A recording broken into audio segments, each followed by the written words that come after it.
viewers don't wait. See, PK and Charlie were like 2 hours late to their live. We don't do that. John is literally sitting there like 7, 6, 5. He was just doing a NASA countdown for the podcast. What's up, everyone? Is anyone here? Yeah, what's up, y'all? Hello, welcome to the Off Center podcast. We're doing it live edition, number 2. We're live. Doing it live. What do we got? We got questions? Are you okay? Before we start, everyone like and subscribe and leave some comments. Nice, good memory.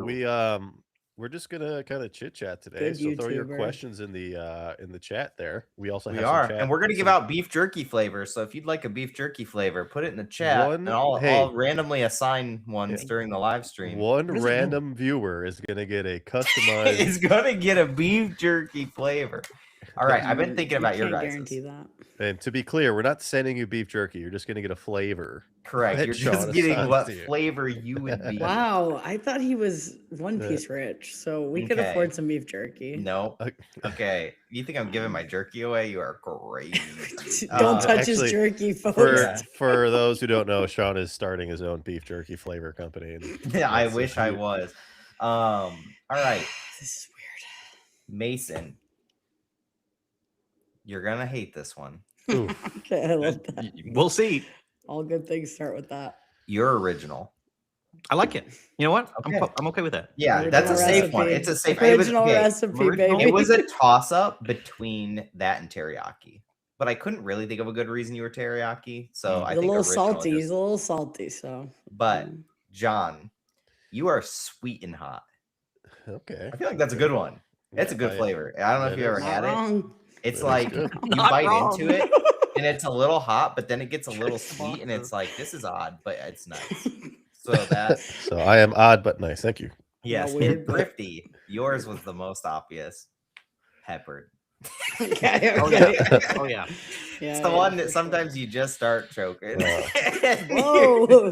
All right, that. Not how I meant it. You guys, you're taking it wrong. Well, keep moving. Thank you, Sean. That was riviting. That was worth the wait. Thank God we did this live. All right, everyone, thanks for coming. Y'all are a bunch of haters. So, what do you guys want? You want to start with the questions we got, or do you want to chat about questions, right? I mean, we were talking about trade shows before we hopped in. Should we talk about that and then hop into questions? Well, Mason we should do all those things, but we should also tell the people watching right now, you can also put questions in the chat that we can then read throughout the live. If you have burning market questions, because finance YouTube just hasn't answered enough of your burning desired questions about what to hold, sell my evolving what skies, to sell. Right? We got you. Yeah, if you guys want actual real takes, none of these losers on YouTube. And when Thrifty shits on half the community, we would like everyone to know that is her opinions only and not the opinions of the rest of the podcast. So when Thrifty hates, just understand that she hates on everyone equally. I hate that, including us. I hate out of love. That's the pepper flakes talking. Yeah. Yeah, it's the peppered flavor. You'll understand as we go along. Trust. Yeah, we can talk about what do you want to talk about, John? Convention? The convention stuff we were discussing. Okay. Mason went to a show today. What'd you get, Mace? How was it? I got all kinds of stuff. The goodies. Sealed stuff. I bought out tables because people were just like, "Yeah, let's go." It was great, awesome. Stop showing me your Charizard bags. How many Mega Charizard EXs did you buy? I didn't buy any of those. Didn't see any of them. Did you see any? Yeah, people had them. Yeah. Okay. But nothing crazy. Thing. All right. How much did we spend? Probably only like 15. So million. That's a good day. I was gonna mock it for being like only 15, but your million made it way funny. That's a good day. $15 billion. 15 quintillion. Are you an oil prince? Yes. Right now it could be worth 15 quintillion. What's it like printing your own cards, Mason? All right. Well, the thing we were talking about was the kind of secondary aftermarket of Booth fees. the Oh, afterbirth of Afterbirth. sorry, Okay. that was an Now you guys office. can understand why it takes us 2 hours to get a podcast. That's an What is office happening? joke. That's an office joke when he drinks wine. Yeah, the aftermarket of booths at Collecticon and Mhm. what's kind of happening there. I mean, obviously Thrifty was hating on it, so that's how it became a Listen, topic. my take is have better friends that aren't going to to upcharge you respectfully. Like, also be a good booth sharer. Like, How about we put on you the know? shows and like run a better show where you can sell tables and make sure that they're going to the right people and not just There's so Who are many the- tables. okay, It's okay. 800 tables, Mason. Who are the right Figure it out. people? What's Figure the it out. proper booth etiquette? What are you we are talking making about? $500,000 in like 10 minutes. What That's makes a true. good Figure it out. friend? Okay, a good friend. Listen, you got to be, listen, I'm just saying, get better friends. If you can grab a booth, if somebody grabs a booth, then you don't have to pay up. I'm just saying. Being You a shouldn't good have to do that booth in the mate. first place. Why is that being a good friend? Would I it gotta be agree with Mason. I think you're Let's not- dusted thrift. You right. shouldn't need a collective friend group to get tables. There I needs mean, to be it sucks, like, but no, hear me out. Collecticon has gotten to the point now where financially they could put more effort into creating some kind of a system that rewards long-term vendors that have vended before and allows Sure. them priority access to tables. Most conventions do this, right? Like the Yes. Shipshawana card show, which has gotten huge. They do one up in Fort Wayne now too. It's like the one in the barn is It what they used always to- called it. used to be in a barn huge. and now it's They- massive. Yes. Yeah, they always give priority to those that have vended first. They get first dibs, and then any that fall out, or if they have more table spaces, new people can sign up and there's a wait list. They should be doing the same thing. Like there shouldn't have like there are enough regular vendors at these shows that they shouldn't need to like have to buy their table secondhand from someone else that bought up a whole block of them and just wants to sell out tables. Like I get that that's very lucrative for Collecticon to just sell out in minutes every time, but they would sell out regardless. They would have much higher quality of vendors. Their vendors could offer better prices because they don't have to compensate as much for a table that they overpaid for. It just creates an overall better atmosphere and experience for their consumer, and they should prioritize it. The way they're doing it right now creates a really negative ecosystem and rewards the wrong kind of long-term participants. Tables are too cheap. Ping pong. And it's just a crazy grab of just random people just buying as many as they can, and it's a shit show. I think they I won't mean, even let you buy more than one section now because of there's this. an argument Like- that's a good thing, right? Like I mean, it's creating How's it FOMO. better- It's creating opportunity. It's like it's another opportunity to make money. It's another opportunity to be involved in the show. I mean, I think. Look, like the Front Row is incredibly strict with their shows. I mean, one thing they could implement is that Front Row does not allow you to pack up and leave early. If you pack up and leave early, you get put on a list or you get taken off the list. So if your name is attached to that original invoice or purchase of the booth, and the person you sell it to ends up leaving early, then you're you off get that penalized list. for it, which is bad. Yeah. Right. So that's one way to do it with it, but still kind of keep this ecosystem of flipping tables alive. But you're at risk of trusting the person you sell it to not do that. So there's an opportunity there of being a good friend, of buying off the secondary market from somebody and hoping they stick around, because then you lose that opportunity. You also lose your own opportunity to have a booth if you're both buying for yourself and then giving to a bunch of other people. Yeah, it's tough because Mason says like tables are too cheap, right? And like compared to like a lot of events, like I used to vend Pokemon events, those were much more expensive, and today they're even more expensive than when I did it. So I How much are they today? $5,500. Yeah, $5,500. It's 65. exclusive though. I mean, there's like 5 booths. Right? yeah, and you get like a big booth. It's not just like one small table. But I think my problem with your argument, Mason, of like tables should be more expensive, supply and demand, right? Is that so do the small vendors, the ones that have supported Collecticon from their grassroots days, they essentially get punished the hardest because now tables start to become less affordable. Like if you're bringing 10,000 inventory, spending 2,000 on a table doesn't make a ton of sense. They start to get cut out. Should they get cut out just because other bad actors create loss of opportunity? Like I think that there's got to be a better way. And I think that better way is start you check rewarding. IDs and you're like, okay, this is your table. Okay, you paid for this. Okay, we're good. I think it should be if you buy a table, you have to use that table. They're non-transferable. Make tables non-transferable. That's super easy. It's done. So they're not supposed to be transferable, but they are. Like they have no like authority in place to like monitor. They have no way to stop it. Basically, it's so easy to stop it. Every convention has figured out how to do assigned tables. Like you go to Gen Con, every booth is bought. It's not just they transferred it midway through. Gen Con knows who every single company is in every booth before that show starts. This isn't rocket science. This isn't like some undiscovered thing that this is like uncharted territory. Or it's like you can't buy a section. You have to buy a table. You have to buy it by the table or something. That would kind of maybe cut down because people are now, right now. Is it set up that you have to buy section? Well, it's cheaper if you buy the whole section. And then okay. So the problem is because people want a discount. Well, that's charge a premium for the section. So you can buy a table, right? You can't just buy a table. Well, technically, I think it's like 2 minimum, probably at this point. I think it's 2 minimum. I think 3 minimum. Is it 3 minimum? Okay. 5 and 10. Maybe last year was 2.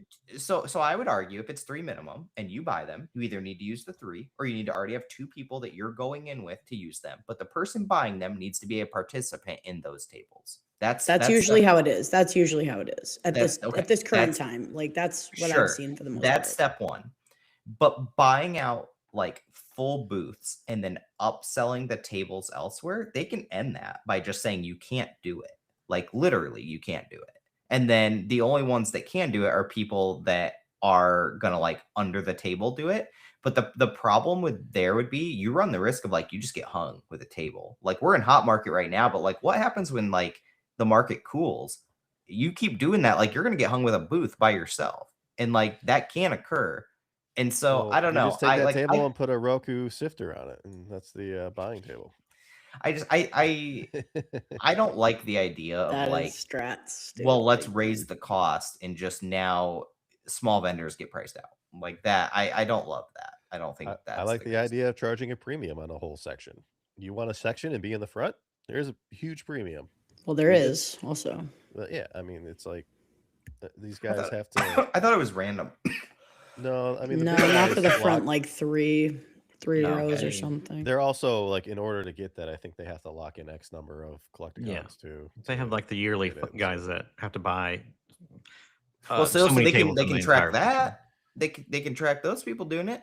Well, those guys aren't doing it. They're taking their whole sections. It's the small guys who are. It's the other tables, like the 700 other tables that they have that are up for grabs are getting. So is it even a problem? Well, I don't even like per person. Well, they do you get one section per person because Connor tried to buy 2 at one time and they basically refunded one and he didn't. See, I like the free market, supply and demand. Let people do what they want. I think that there's something there where they could do fine, but if you want a section, become one of our sponsors. Like all the people that want to be in the front 3 rows, become one of our event. I think people would do that.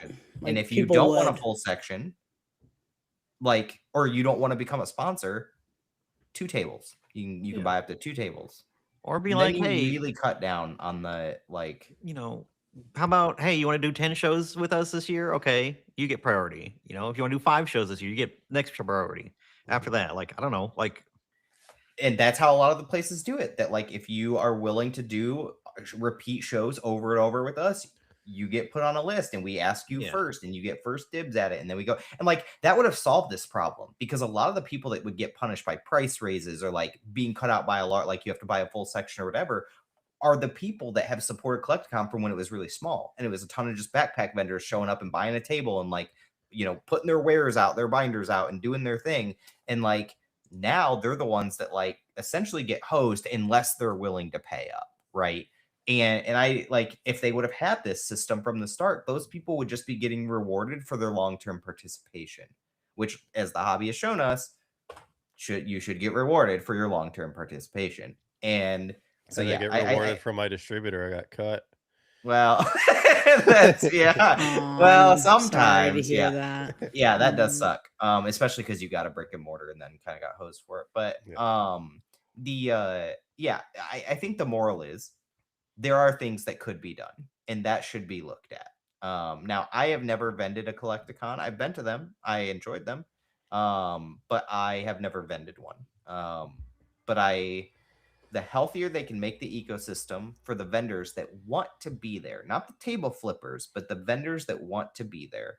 I think the healthier that show is long term. And I think if they're forward thinking enough to realize that the market will not always forever until the end of time be this crazy, and that making sure that they reward those vendors and maybe even like lock them in longer, that could be in their best interest too. That's what I would say.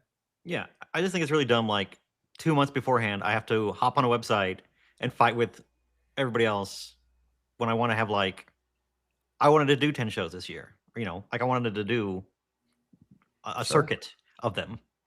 Why should I have to worry about that every time? Put on a calendar, set my alarms to sit there in a queue and ultimately not get tables.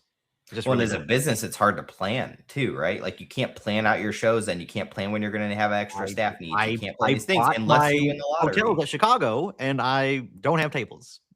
I So mean, I did all the front stuff, all row- the planning, and I don't have tables. That's at- we at got the- we jumped the gun on that one. At the Like, end of ugh, front row, Shame on me for thinking that they had Sorry. a good system in place. yeah. at the end of front row, they tell the vendors, like, if you want to be at the next show, you have to come up and sign up before the end of the day. So they track it through that. Like you come with your vendor badge, your booth, your ID, all that. Yeah, but Collecticon doesn't have to do that. They don't like they don't care. shouldn't care. Like they could literally They sell out should in care. 5 They minutes. should They can care. sell out in 5 minutes whether they have the regulars there or not. Yeah. Crazy enough. Well, we'll see what that looks like later on. But I do remember a time when Pokemon struggled to get people to take vendor booths because they were too expensive and the market wasn't hot and things were down. And you know, some of which, to be fair, wasn't Pokemon. It was That's the TOs at the never time. been like that way since Okay, Collecticon started. Dude, okay, is what I'm can saying. we talk about that topic? How everyone just assumes the arrow always fucking goes up. It's gonna go up forever. We're never gonna lose any money again. Everything's gonna just become worth everything. Whoa, Everything's gonna be whoa, hot I for the didn't rest of our say that. lives. I'm just That's what you're saying. That's what you're effectively saying. They don't have to The worry about it. It's never gonna be a problem because nothing's ever They gonna be don't bad. have And to Collecticon's right forever gonna sell it until the end of now. time. Like They could. I lost money once. tell us about it, John. Yawn, dude. No, I mean that's the counter. Like, if you just wait long enough, you're just gonna keep making money. It's just that's how it's been the last 5 years. Oh god. Yeah, dude. hit him with it. Right? I mean, who John. lost? You're right. That's all I know. That's all Yeah. I've ever known. What's a card that was overpaid for during COVID that crashed that's not higher than it is today? Give me a card. That was high during COVID that crashed and isn't higher today. Yeah. Is Base Unlimited Charizard higher? Yeah. Yes. And a 9? No. Maybe. Wait, Okay. well, how much is a 9 right now? Because I sold 9s at like $7,000 in 2020. Any Yu-Gi-Oh card. First of all, we can start there. Almost All any. right. Blue Okay. Eyes, First of all, flawless. who's Skip, talking skip, about skip, Yu-Gi-Oh? skip, Who's skip, talking about skip, skip, Yu-Gi-Oh skip. here? Okay. look at I'm your sure we sheet. can think of some. I'm sure we can think of some. I if think we PSA 9 try to- Unlimited Charizard is one. I think you're right. Yeah, on that. I'm sure we could come up with multiple cards that sold for egregious amounts during COVID that have not Yeah. sold for egregious amounts. This All right. So you think Um, are we at the peak? When's the peak? Did we hit the tippity top of the mountain yet? I don't know, but I just like, dude, I talk to people How did we about get like here? making deals and sealed product and how they're investing. Like you do too. We all do. We have these Mhm. conversations with people all the time. And like, dude, the amount of people that like, dude, there used to be like people would be bullish, but they'd be like, but I understand it could do, you know, whatever. Dude, there's none of that anymore. It is just like balls to the wall. Stock market probably We're won't have gonna the win. returns. The graph's going straight up. Invest into Pokemon. They can't print everything to the moon. We're never losing money. It just goes up. It's only been 10 years of this. It's going to be 100 years after that. Our kids are going to inherit it. They're going to have yachts. Like, that's all it is. Like, nobody talks about, like, Dan. I will give Dan credit. Dan is like the one person that still talks about, like, it could go down. But, and I'm going to call it nostalgianomics here. I don't mind his content. I think it's great. But it's I'm like not the saying whole let it be industry. known it's not me this time. Yes, it's not thrifty. It's not thrifty. Well, no, but nostalgianomics has always been quite bullish, right? And I think for a while he got flack for that because he was like hyper bullish, and everyone like took that as like a slight, right? That he was like extreme on bullishness. I feel like the whole industry has turned into that. I feel like everyone has turned into a mini nostalgianomics in terms. That's all of how they YouTube do things. is. It's all YouTube is. Dude, it's not even Everyone, just YouTube though. Like there are everybody- people that were everybody's right. historically bearish that are Everybody's been like right. hyperboles now. Like hyperboles. I just I'm can't just get over. hyperbolic. That's Now PK had this exact question, and Charlie had the best answer for it. Oh, obviously, Charlie's because- hyperbolic. Dude, I Charlie's just- don't even need to know what he but- said. And I know that Don't- answer. But right the away. question that listen. PK brought up was like, I feel like, how did he word this? It was around like that thought, Sean, of we know that something can go wrong because it has gone wrong, and it holds us back. The kids that have come in, and okay, we were grinders 10 years ago, doing all these flips, all these whatever. We were making pennies, $10 here, $100 there. People are coming in now, these young guys with zero fear. We had no fear then because it was all we knew was the prices then. We had no past. These guys are coming in now at these ridiculous prices with zero fear and making tens of thousands of dollars on flips and making so much money because they don't know any better. And it's a great thing for them.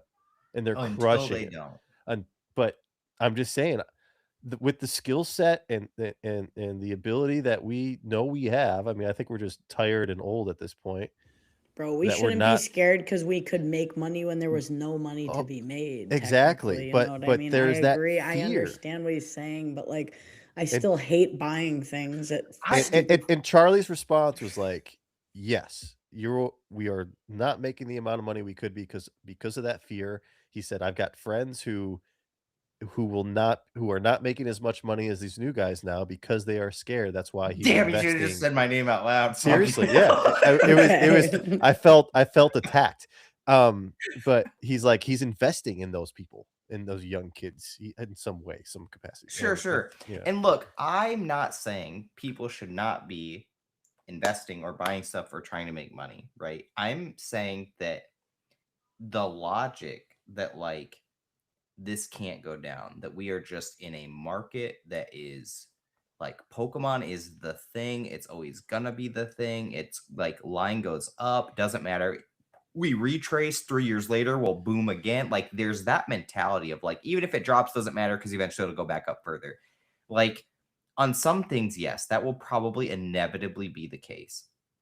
I think there's a reality that like that Illustrator sale is the highest that card ever sells for. I genuinely think that could be the case. And because I think that card had so much marketing and so much attention around it that unless you can replicate that on the next sale, you risk people just not caring as much, right? And that is what generated a lot of Scaramucci's that. Illustrator doesn't carry as much weight as I don't Logan know, Paul's because Illustrator. I don't know. Or now like, I what think- if the timing isn't as interesting as what right now is, right? And buying and speculate. What if the global industry has moved on to a new collectible that is more interesting? Does that get like, that's the thing. Like people think that like there won't be other interesting things as well. Like people in sneakers learn this the hard way. They also thought sneakers could never drop, right? Look at how bad the sneaker market is right now. It is abysmal. And you can like, that's not just reflected in sneakers, that's reflected in the company's stock prices that sell sneakers. Like comics, there's they many also comics that are allowed struggling. 40% of the Nike sneakers were like fake apparently on the market because they just Sure, I mean, couldn't yeah. control it. But like, you know, and Action Comics is probably doing great. Superman's probably doing great, but like there's a lot of them Top tier that does are fine, hurting, but- right? There's a lot of those comics that are hurting.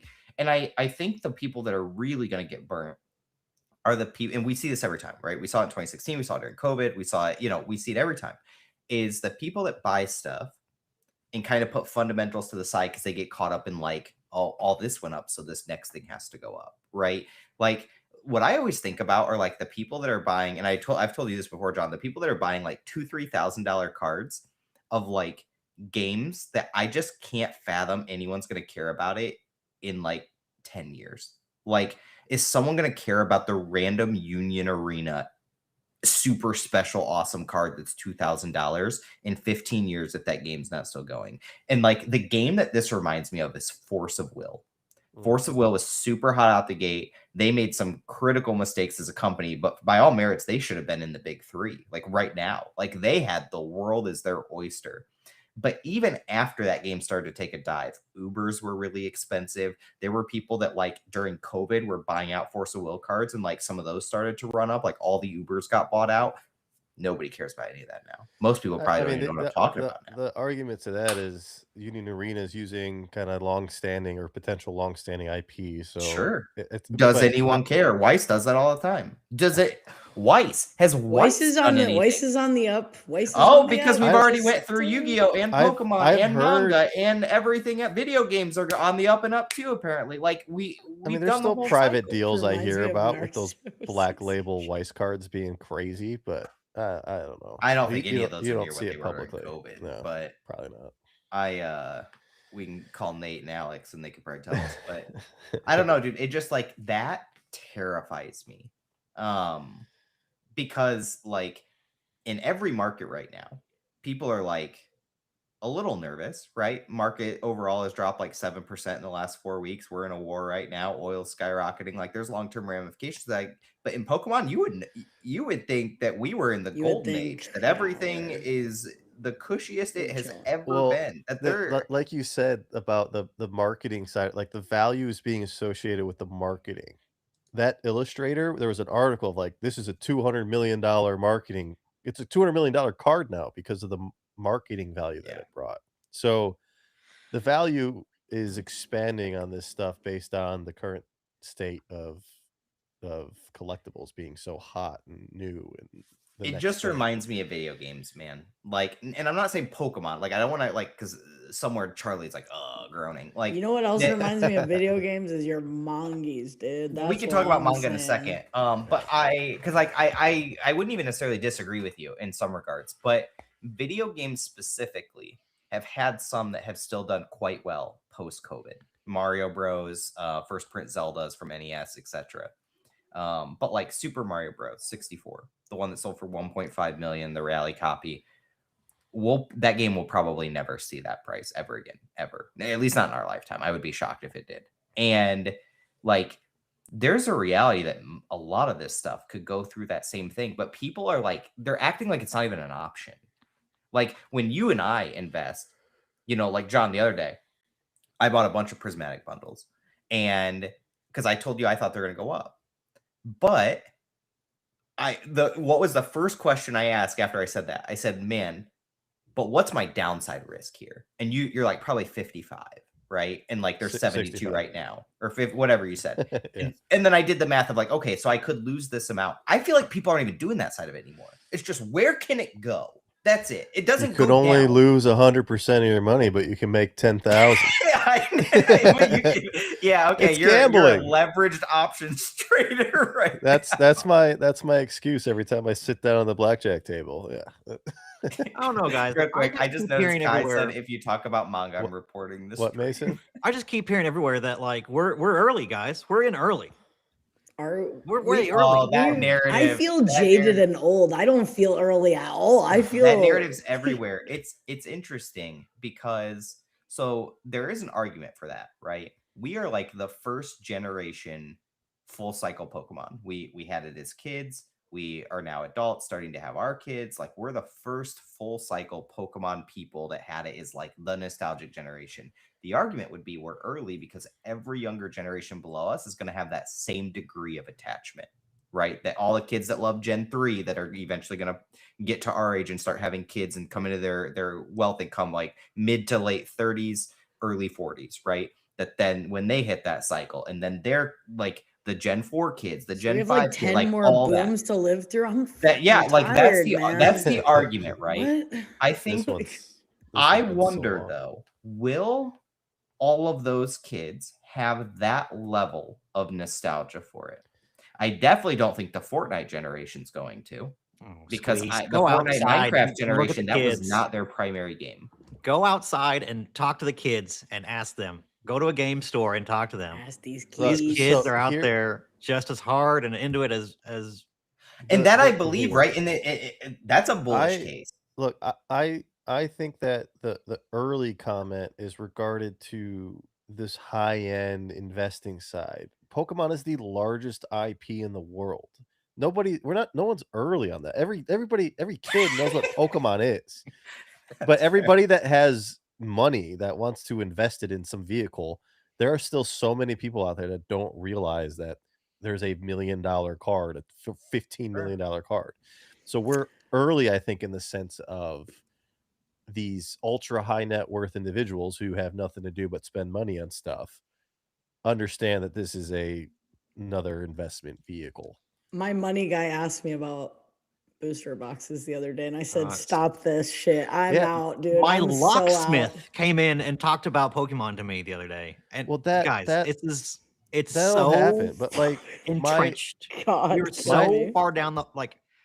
yeah, It's but again, that is modern Pokemon that they're asking about. They're not asking about investment. They're talking about a $300 booster box that they're going to end up opening because they don't have any discipline and understanding of and how. all the other boxes go up. Radar, that's how it works. Let's But go. like- Attrition. But like my financial advisor, who knows that everything I do is Pokemon and collectibles, he asked me like what's going on. He knows who the Scaramucci family is. He's like, okay, this is actually something to finally seriously look at. So that financial world that has these traditional funds that they build, they're finally learning that, hey, we can build a fund potentially for this. Or I mean, I've been in the corporate world of collectibles now for 5 years or so, and it's taken so long for these companies to take it seriously. The next step is getting hired by JP Morgan to advise them on their be the asset manager for collectibles for one of their funds. Like that'll come in the next 5 years. This is a great question, but what did the locksmith think, Mason? That was The question is blacksmith. oh well, blacksmith, but he Do we said still have blacksmith, but you blacksmiths? said locksmith. Yeah, that's the joke. What- It was a joke. Okay, well, I want to know what he was asking you about. That's all. Yeah, what did he buy? What did he want? 151? He had some sealed games that he was looking at and trying to see if what he has was real or not, which I had some doubts. But video game stuff, and then he was talking about the Ninja Turtles set for Magic as well, because he Boom. loves Ninja Turtles. I love the Universes Beyond. It's Love great. that.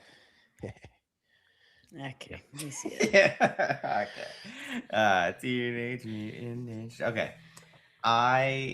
We can move on. It terrifies me. I That's don't what know I'm saying. how we got It here. absolutely. What do you mean? How did we get terrifies me. here? Like, Bullish squeeze or bearish? This is what we squeeze? talk I'm about. not We even talk about the there. Like, market. I am bullish as well, Mm. but I'm always assessing downside risk. you're bearish Always, because you don't have always. anything left. That's the problem. Huh? Oh. No, Sean does not have nothing left. Come on. Yeah. Tapped out. How dare you? I mean, How he was dare you. pumping Yu-Gi-Oh because he's got a Yu-Gi-Oh sheet behind him now. I look. I read the room. Literally, Yu-Gi-Oh's actually doing pretty well. I Do you actually have any only of put that up that? there so I could have Greenie by the balls. But Yu-Gi-Oh is doing I very well. He said.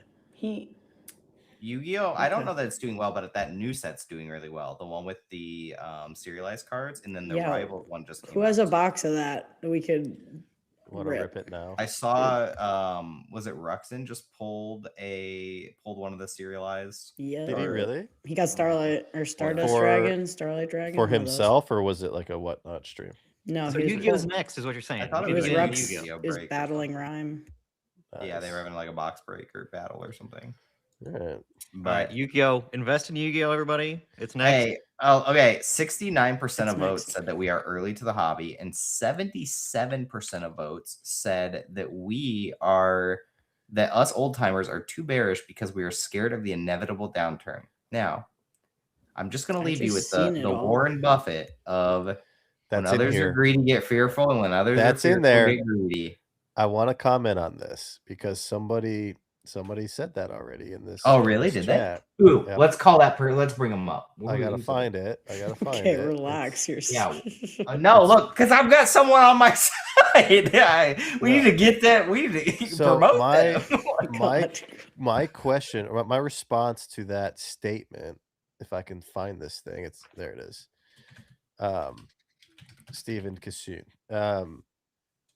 How do we know who's the greedy party and how do we know who's the fearful party? Because both sides of it could be equally greedy or equally fearful. So how do we know which is which? I'm sorry, I'm not understanding what you're saying. Like you're saying that everyone's being greedy right now in holding and doing this. What if you're being greedy and selling and being greedy and because you like which side is greedy? the one causing the arrow to go up. That's the greed is that there are people to buy at all-time high prices and they continue to rise. That's the greed, right? Because they believe that there will be a greater fool at the other end of the rainbow. One Piece just found this out the hard way, right? That like cards people were spending $1,200 on became $600 in a span of 2 weeks. And some even harder than that. Like, do you remember the Luffy with the crown, the English foils that were like $1,800 and a 10 at their peak? Those are down to like 700 now. And like stuff like that. All those people didn't think they were going down, right? That's greed. Like that's the level of greed. Like not all, some of them make sense to me, but some of the stories that Z&G posts, sometimes even he's like, this is a crazy sale, because even he can't believe what he's posting. Like when you start to get to the point, I view every post that way from him. Sure. When you start to get to the point that all-time highs are news headlines, right? That was one of always the historical trend markers, is when like news headlines are about record collectible sales, you're probably like in a boom, like well into a boom. But also when you start to like, we're all in the hobby for a long time. I'd argue we're all relatively experienced. I'd argue most people listening probably are relatively experienced, or I would hope. If you start to feel like you're taking crazy pills with what you're seeing, that shouldn't mean, oh, I need to throw out everything I've ever known because it's not valid anymore. It probably means that what you're seeing is not rational behavior, right? Like, it doesn't necessarily just invalidate and make everything you've ever learned irrational. What it means is probably that this blip on the radar is the irrational part. Notice radar, I use that. All right. So I'm just saying, like, just something to think about. I don't know. It's tough. Like, this is the number one question, right? Timing a market. Like, is this the top? Are we at the top? We might not even be halfway up the top. I've told you guys, at least privately, my theory that like we have not had 3 booms, 2016, 2020, and this one, that we have had one collective boom, that those were just the minor retraces on the full cycle. And that if you were to like span out that graph, it goes like and that we eventually will have what it looks like a traditional bubble graph. And then I think when a group of people in like 100 years look back on this market and zoom it out, where you can see like the long-term historical, it will shape like that graph. Like I really do believe that. And people will not look at those as like, they'll look at them as individual market moments and segments of one greater market movement, not how a lot of us, I think, right now look at them, which are like individually as like 3 separate periods of time. And it's hard, right? Because until those things happen, you can't really put them together in one bigger thing. But I think if you even just chart it right now, it's starting to like appear like that. Now, how high can that line go? I don't know, man. We've seen those lines go pretty high. But all I know is that we're living in the good old times right now, so enjoy it. These are it. Yeah, 100%. Krabby says, "What's the floor?" But I also don't know what that means anymore. I don't know like, how to like. What does that even mean anymore? Not allowed to say zero. So, like, if the market crashed, where do things bottom out at? Like, do booster boxes go sub MSRP again? Can they go to MSRP again? Can they like?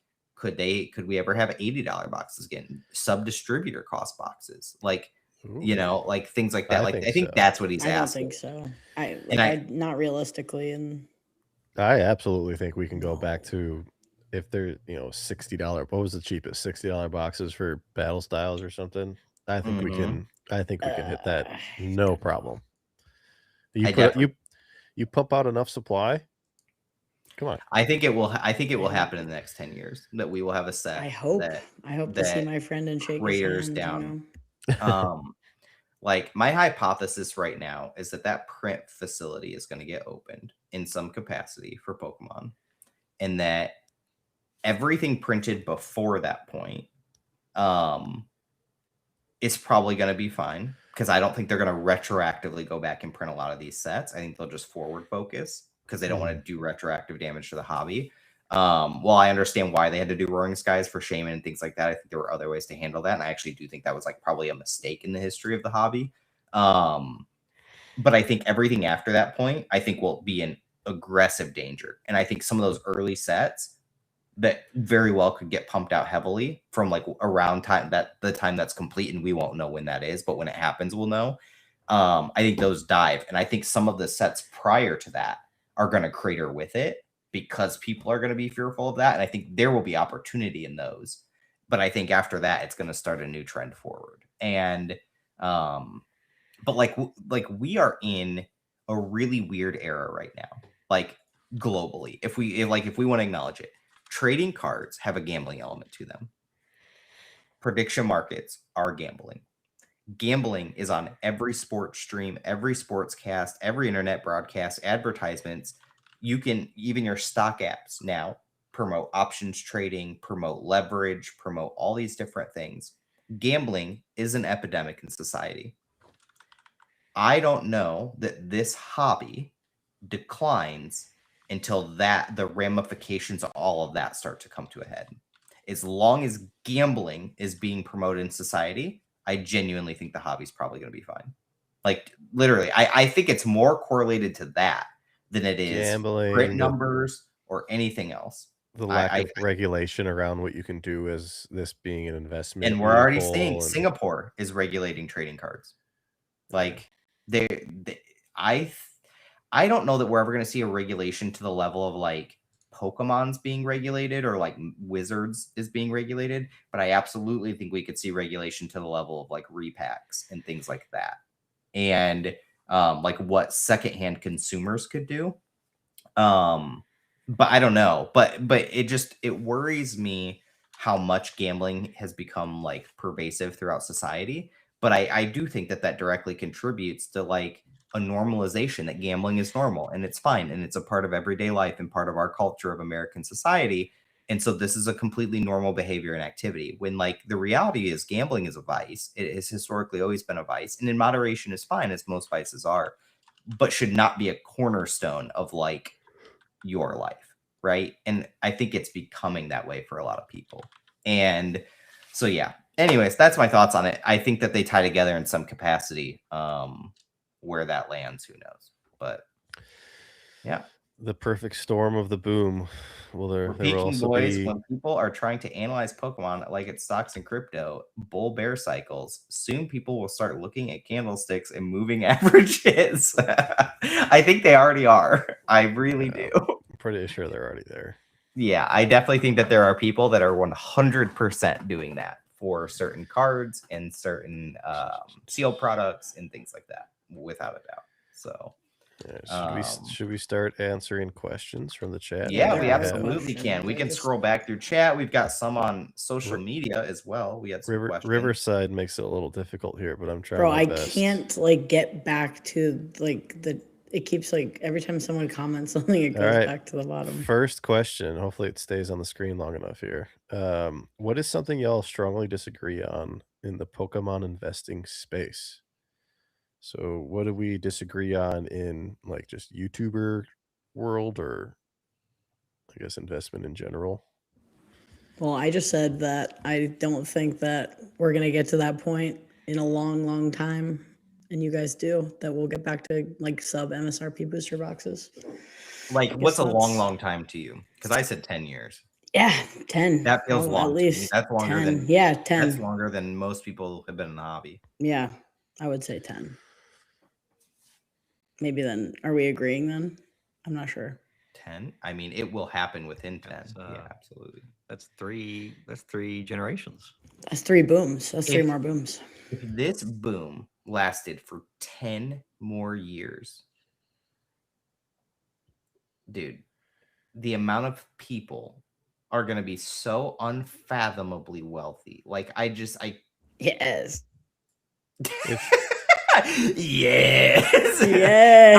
Dude. I can't even conceptualize it. Like, because for that many people to get that wealthy, there have to be that many more people that are just it's crushed. Yeah, but it's like look at how many people got wealthy off of housing. No one's going to do that now. The thing that every human needs is somewhere to live. And we're going to compare that to Everyone's renting. Everybody's buying. They're doing other things. Correct, which is still housing. by the way, because somebody has to own those properties that are being Still rented. shelter, also not.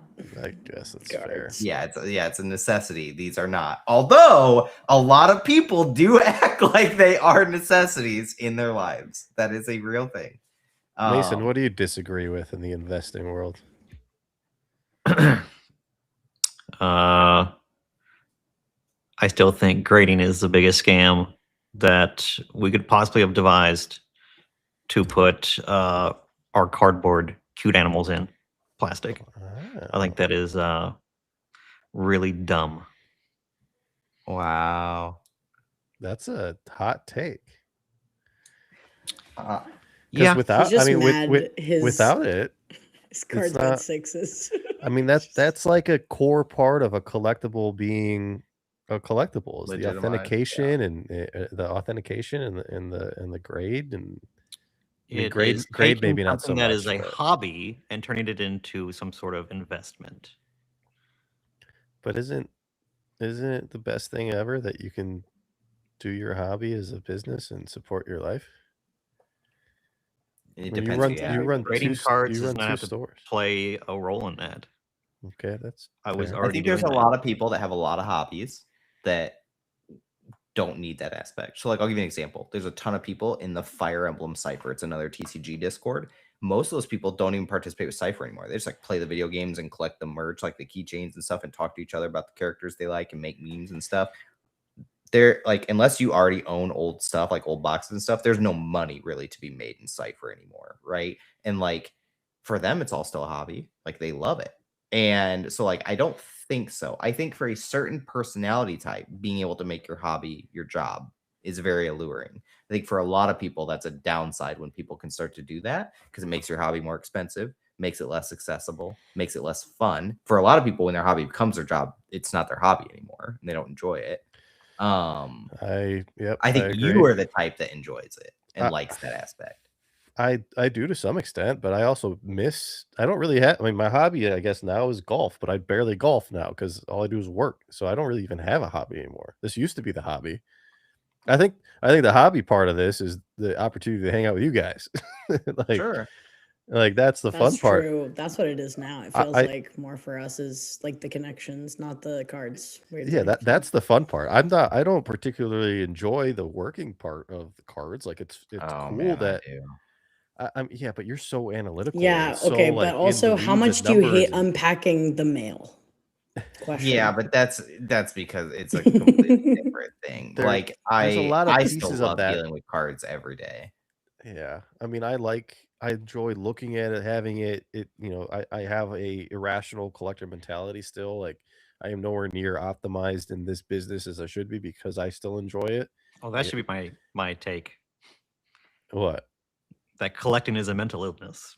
I think it is. Yes. I think it can be. I mean, Expose the Discord name. the fact that like my collection is a significant portion of my net worth doesn't make any sense traditionally. That should not be the case. Like that could be a problem, right? Like, but I don't know. Let me ask you a question before we dive down the collecting is a mental illness because that is such a fucking hot take that I feel attacked because I love collecting all kinds of shit.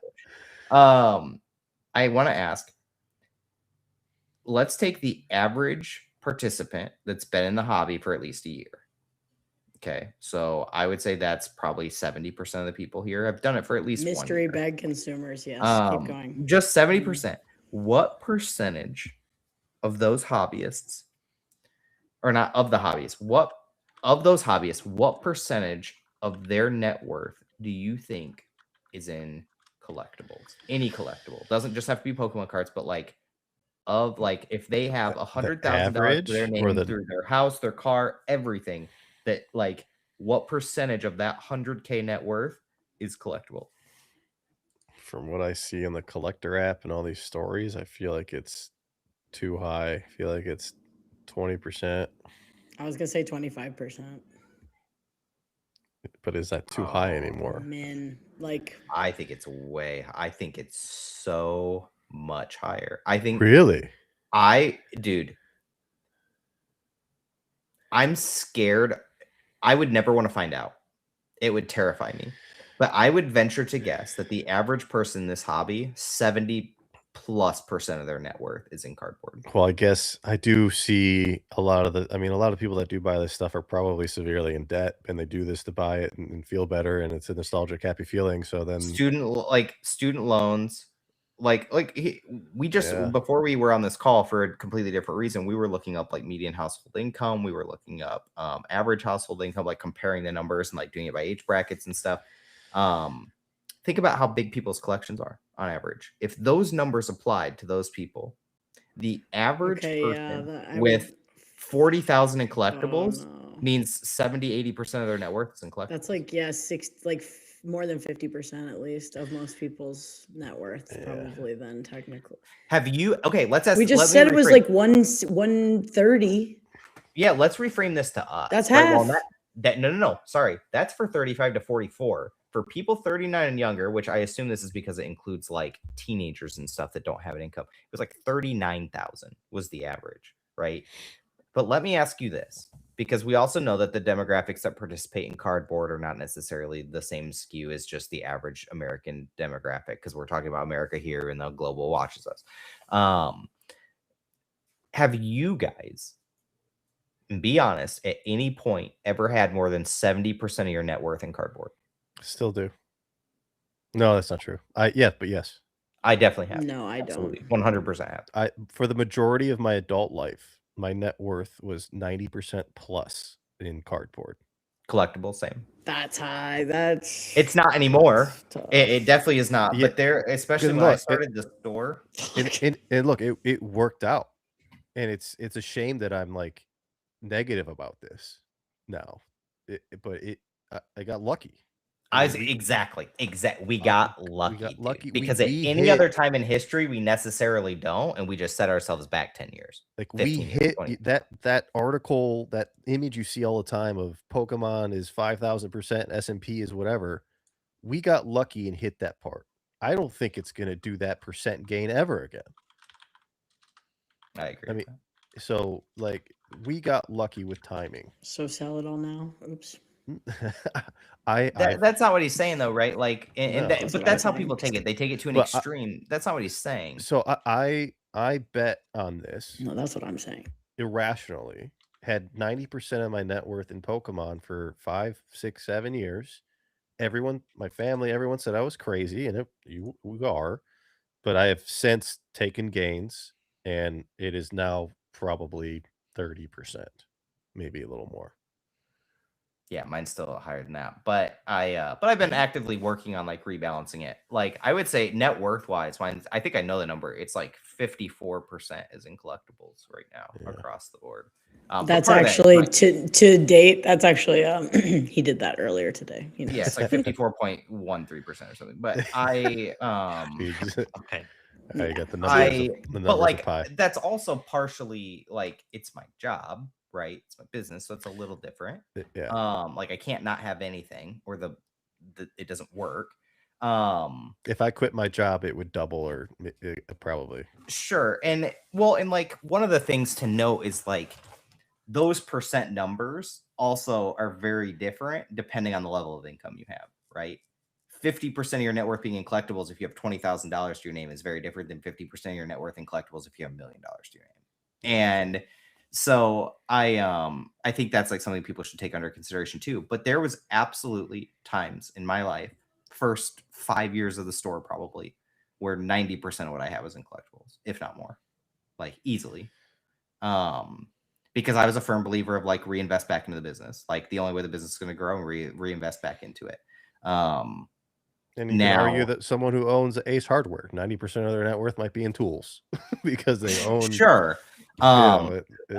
Usually though, tools don't have the level of volatility that collectibles do, right? But now somebody that knows tools way better than us gonna be like, no, dude, the fucking jackhammers dropped 50%. No, anyways, that just dude, it's a wild thing, and I think the percent number is way higher than people give it credit for. Like here, Mason, throw that one up in chat. What? Like the question is more than 50% of your net worth in collectibles. He's And, got like, the poll up right I now. literally Oh, have a you poll already right have it now. up? Has it How up, much is yeah. My networking? man, what are we looking at right He's now? cooking, bro. Okay, so right now we have 45% of people being honest and saying that theirs is 50% or higher, which means Being it's honest. almost, which Why is would you all, lie in a yeah, because poll? you know there's people on YouTube that are absolutely going to lie about this because either one, they don't It's know, 'cause anonymous, they don't have guys. good It's enough record, anonymous. or two, they're delusional, right? Like, there are a lot of people that do not want to admit to themselves that they are way But- deeper in this than what they are. And also, I just also think most people don't actually know that. I think that, dude, I That's think, probably the yes. case. I think there are so many people that think they know what they have. They don't. And here's how I can tell you that. There's somebody here, me, that hyper analyzes, hyper calculates, spreadsheets, all kinds of stuff. I'll still have a day where I show up in Discord or something and be like, dude, found this box, had $4,000 of crap in it. And it's like, that wasn't factored. Yeah, I've bought that $4,000 box of crap before. Yeah, and that I might have spent $8,000 on that crap and it lost half its money. And I just don't remember. You know what I mean? Like, and so there's no way that the average person, because I've seen how a lot of these people do their bookkeeping and their collections and their What's a bookkeeper? Hold on, wait. exactly. What's a Yeah, well, what's taxes? There's a lot of people that I How dare you? That's rude. That is the best way to make money in this industry, is to forget what you have and find for a it lot later. of time in the market beats timing the market, and genuinely for a lot of people, That's not what they meant. No, if you're not like, I had Listen, Evolving Skies cases that I had that's no what John's idea I talking had. about, literally. And it's like, if I knew I had those and was paying attention to the prices, I would have sold they them would have way been earlier gone. than I Yeah, did. Right? 100%. And that's more of a mental issue, but because I can't hold strong and have diamond hands. But yeah, forget, buy and forget. But that's the same reason that like 401ks and IRAs and stuff exist the way they do, because they know the average person would see a 5% gain and be like, "Oh, I'm cashing out. I made money," and then they would never so put it back deep, I in. need a submarine. Like, I Ditto. I love Ditto's comments. Dude, it's just it's crazy to me. And like, look, we got up to 49% on that poll. 49%. Pretty good. So I said 70. That's a true take. I'm the entire guessing if we US. actually analyze, because like, first of all, 30% of people said 0 to 25. Also, That is I'm the in one biggest of those. cap I'm I've in one of ever- those. Just allow it. I don't Yeah. think it's. Dang, Spats Cards gave $9.99. Can we I even didn't take know we. money? I didn't know we could Whoa, accept that. Spatty! What?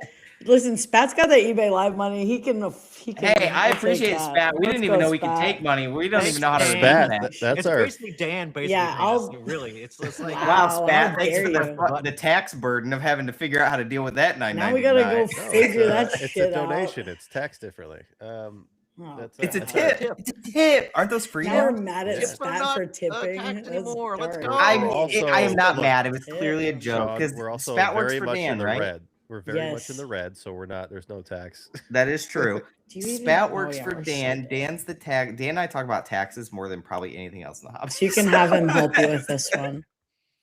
Yeah, literally today, Dan and I talked about taxes. That's All right, on Okay, to well, let's thanks, let me do. bye-bye. This one's gonna be super hot take, no explanation. Just give us your number. Thrifty, you start. Predict. Is this Evo booster Sky. Boxes? Yep. the Oh, I Evo hate Skies this. booster Oh, is this boxes. Stephen Kassoon? Yeah, Can 10 Stephen? years. Stephen, it's okay. Listen, Stephen. Just Nobody cares about Evolving Skies. okay. That's so not what true. is it in 10 years? Wow. Give I us a hate price. it. I Go. What a hate this take. question. Thrifty, I go. hate this question. 5 so much. seconds. You got Who 5 seconds. cares? Otherwise, I'm kicking you off.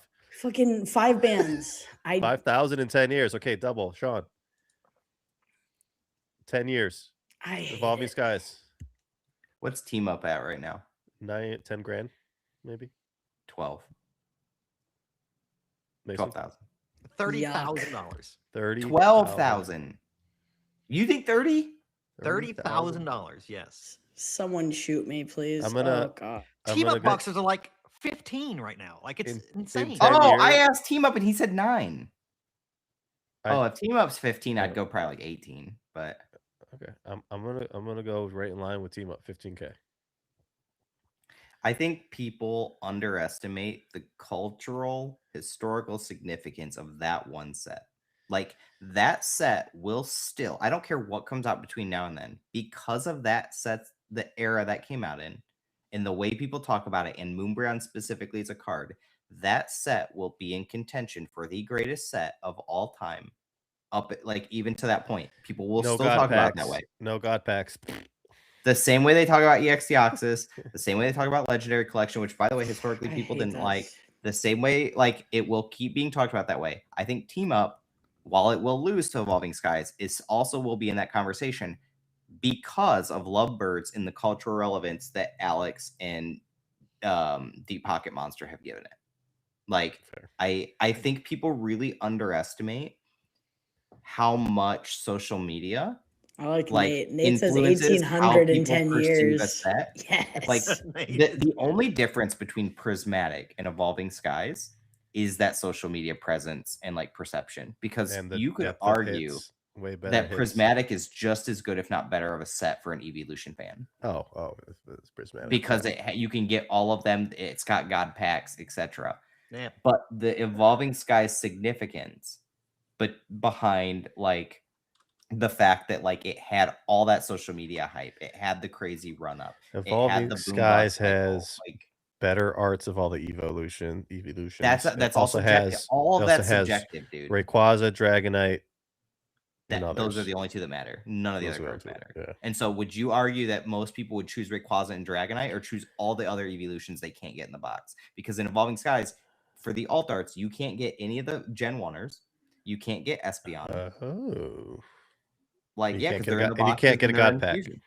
You can't get a god pack. Like, that's what I'm saying. So people say, oh, the arts are better. No, what you're saying is they're more expensive, so you like them more. Like, that's 100% what you're saying.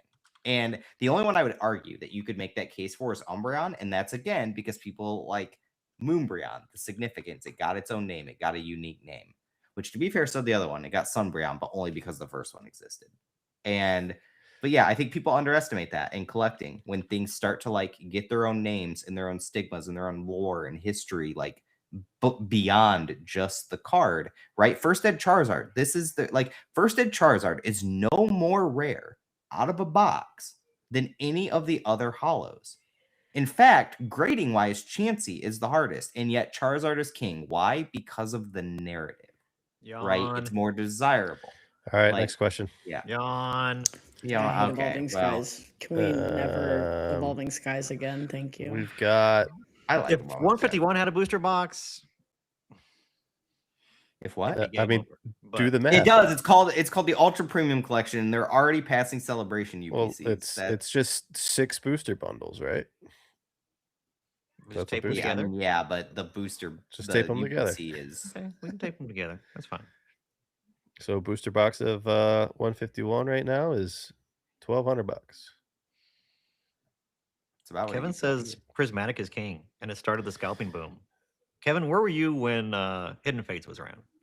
Yeah, as I say, Hidden Fates is still Let's go back. Let's go back. it's still the catalyst. Take set him that- all the way back. Yeah. Let me tell you a little story about. Actually, if we want to go full Amazing catalyst set, XY Evolutions was the OG.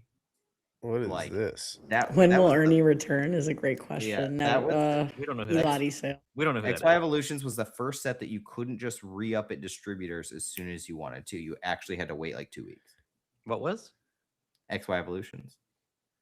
This is in a good one. 2016. I mean, if you didn't have evolutions in the What about Generations? 5 years it was in print, then No. I'm just saying, like, in terms of like catalyst sets, right? Like you mentioned Hidden Fates, because that was kind of like the catalyst to that was the set at the start of the 2020 boom.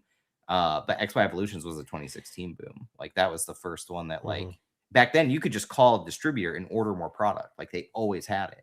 it's a very And novel XY concept, Evolutions but was like the first one that you had to like wait for them to get more supply on. And MJSD, have you tried selling your 151 booster boxes in Japanese? It's illiquid as illiquid or fuck. liquid? E-liquid. They're $270 and you can't move them. Nobody will buy them. Tap in. That happens when stuff gets too expensive, like liquidity dries up, and you either Okay. go lower or Anyways, we're going to the Pokemon Museum. Connor got tickets, and sometime in June, it's going to be on for a year, so don't worry. Maybe by either the second Collecticon of the year, hopefully we'll be able to go. And then if not, Was sometime that the next year. earliest available you could get? I think the one he got, yeah. He was going to do like early admission or whatever, where you could like become a member and you get like a couple of preview days or So whatever. But it opens in April, May, and the earliest availability was June. yeah, he was like in a queue for a couple of hours apparently to get Wow. tickets. Yeah, so That's pretty cool. I mean, hopefully by if there is anything of value in that store, which there will be, bro, I I'm think going that to could be out just- front. Don't worry, Papi. That could just I got continue you. forever, though. Like, Just thrifty. Stand out front. I'm smoking just a gonna be cigarette. I got you. listen. Hey, Oops. Hey, how much you want for that? How much you want for that plushie? that just get a sign and say get a sign, stand outside, say looking to buy with all the images of what you want, so people can buy OCP, them. exactly. I'm gonna be like the One Piece guys outside the basketball game, just hustling, dude. Whatever. Oh, Ernie's unhinged. Don't put that on screen. I Okay. know. I see it. Keep going. I have some questions from Instagram. I don't want to forget our Instagram people that Yeah, you know, let's gave us not questions. ignore Yeah, 'cause the we definitely Instagram didn't do that. homies. Yeah, I actually mean, I have a long one that it was There's- so there's a long the person couldn't ton. put it in the little comment. We're thing an that's- hour in already. Are you gonna take an hour to answer this question though? Because like that. No, you Okay. look, like Okay. we are so behind on the live chat right now, bro. We have so many. We'll go back and forth. Okay, We go just ahead. did. Yeah, we did. Okay. I couldn't fit my question in the box. I know Oh. PSA is still the gold standard, but I Mhm. feel morally wrong with all the recent events coming to light and how they tried to hush up the mistakes. This is their saying, not my saying. This is what the person is saying. And how they tried to hush up the mistakes. All grading companies have made mistakes. I get that, but everything they've done recently just doesn't feel like there's been any thought put into what do the collectors or customers actually need or want, and it feels bad. Thoughts on this? Do I just grade with them anyways for the better returns, or do I stand on my morals? This is from Justin. There are no morals when you're grading with a company that has no morals. You don't. If you have morals, take a stand and stick with it. I don't care what you do technically. If you have a stance on it, you're mad at them, whatever, then stick with it. Go with someone else. Don't go with BGS because I just bought them. You have two options now, tag or CGC. Pick one and go with that. That's the only That's way. all I got. Power in numbers. That's where I'm at. If you can. I saw a comment that said if Squeaks likes the question, you know it's yap time. Look, I'm gonna make this real clear. What is immoral about PSA? Am I missing something? Like, what am I? So I they're don't talking think about anything. like, oh, that they didn't comp that guy out for his card correctly, which I do believe But they from what I did. heard, they made that correct. I thought but there were- all of grading was immoral, Mason. There were issues. It's all a Well, yeah, scam. Mason's gonna tell you that all grading is wrong. I didn't but say grading was immoral. I said it was a scam. scam. Sure. Same Scam. thing. immoral. Scamming is immoral. Here's what I will tell you. Debatable. First of all, I'll debate when that one. when it comes to grading companies, there is no grading company that has done more to grow and bolden the hobby than PSA. Absolutely none. And anyone that argues that is so wrong. The only caveat I will give to that is that CGC, when they came onto the scene, really pushed the envelope on doing research into like obscure cards and like things like, you know, early on, like the Protostoys and stuff like that, and wrote really comprehensive articles and kind of pulled back the layer into like how card grading works, like showing like layers of opacity and things like that, and like how some of this tech works. So I do think that they also did. But I think if we are taking the full scale scope of grading since the inception of Pokemon, which we have to remember, there were PSA graded Pokemon cards back in '99, right? There is no grading company that has done more to grow and promote this hobby than PSA.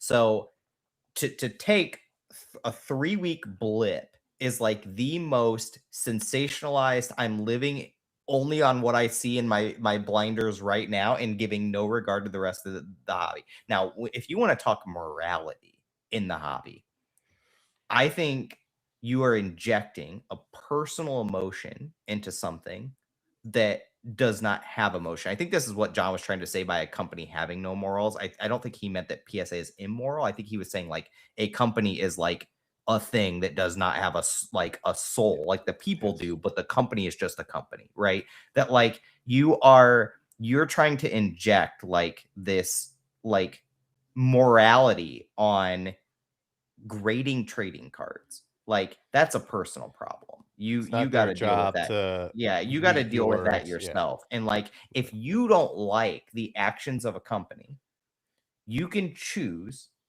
to use another company. But if you are Jake's someone that comment is truly in so your heart of funny. hearts believes that what a company does is wrong, but are willing to sacrifice that for money, then do you really believe that? Or what does that say about your own morals? That's what I would tell you. Mate, You're muted. You're muted. You're like raging to nobody. What did PSA do that's wrong? Am I confused? Like what? He did They not suck. write what They he just believes was suck. immoral. He just wrote that he believes they are doing immoral things. So I'm just speaking on behalf of like his perception. But what love to know. I would argue this individual is getting too emotional about something that is generally just not an emotional thing. Like that's what I would say. You're looking at a company that is grading 1 million plus cards a month. And I think if they have one or two little incidents here and there, one mistake, that is such a small fraction of like the overall like work that they are performing, to say that that is somehow like it's immoral because the Deoxys thing. Like It's that's a one of the million volume cards issue. that they graded, and they did a great job on the other ones. Right. like So we like said, what blinders. how do we- People are not thinking on the grand scale of this. They just don't understand. People think in the moment. They think very much right now. They don't think across the whole. And we see this with everything, right? People get up in arms about some thing, and then 2 days later they've completely forgotten about it. Like, but and we don't have to like deep dive into this because this is one of those things where like this could open up a whole can of worms that has nothing with collectibles. But like people do this all the time. Like, I'm not going to buy from that company because they're immoral, because they, supported this political party, or they did this like thing in society or whatever. And it's like, if you started deep diving every company and where that company's money goes, you wouldn't buy or support anything ever. Like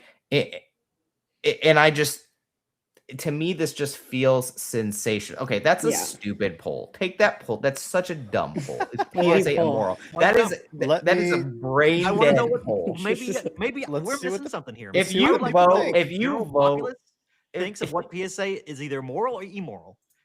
I would love to know that. Let's see what the people think. But to tie in the financial side of this, 12% of you guys are brain dead dumb. That's what I'm telling you. I'm sorry. That's such a stupid question. To tie in the financial side of this, and the wording, the phrasing that he uses, is that PSA is the gold standard. So that phrasing indicates to me that they care about their investment, their cards, and the money behind this. The majority of time that I've decided to move away from PSA and grade with other companies, I've regretted it. PSA is the gold standard. Their value holds the strongest. Most people want PSA cards when it comes to grading today. So take your emotions out of it. You want to protect your investment, protect your card.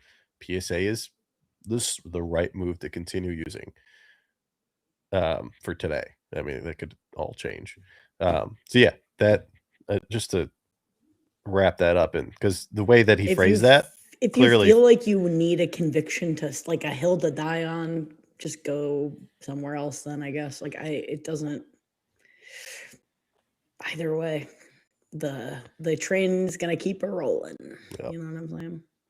So all right. Do you have another chat question? Because we did one from I have more on Instagram, but if we have another chat one, we can go back. I mean, there's so many to catch up on if we want to talk to like the active people right now. But keep putting questions in. We'll try to get back to the one from earlier, but scrolling back's a little hard here. I might be able to scroll back. I've got some. It's so hard because it keeps resetting every time someone puts something in.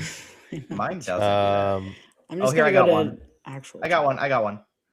Steven is getting another question, I guess. He gets all of them. Block Steven, dude. Sorry, I'm just kidding, Steven. I'm just kidding, Steven. Here, I like this one. Is Squeaks wearing a bowling shirt? I'm not. It's like a weird polo that doesn't have like a strong collar, and it's from IU's national championship. Yeah, I just wanted Sean to get his IU out of the way. Yeah, thanks, buddy. Ditto said to help us pay for the joint CPA. Love you guys. In another super chat. Thank you.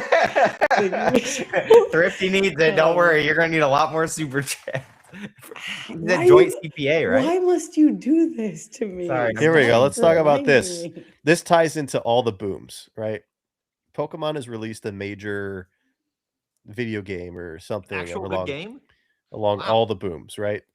this Comfort core. this if we take away Sean's comment of this all being one big boom, we have a compilation really of Pokemon Pocket kind of in the beginning of this boom that started, and then now we have Pokopia, which is the most successful game Y'all seen or Dittos lately? Ditto highly cards? rated.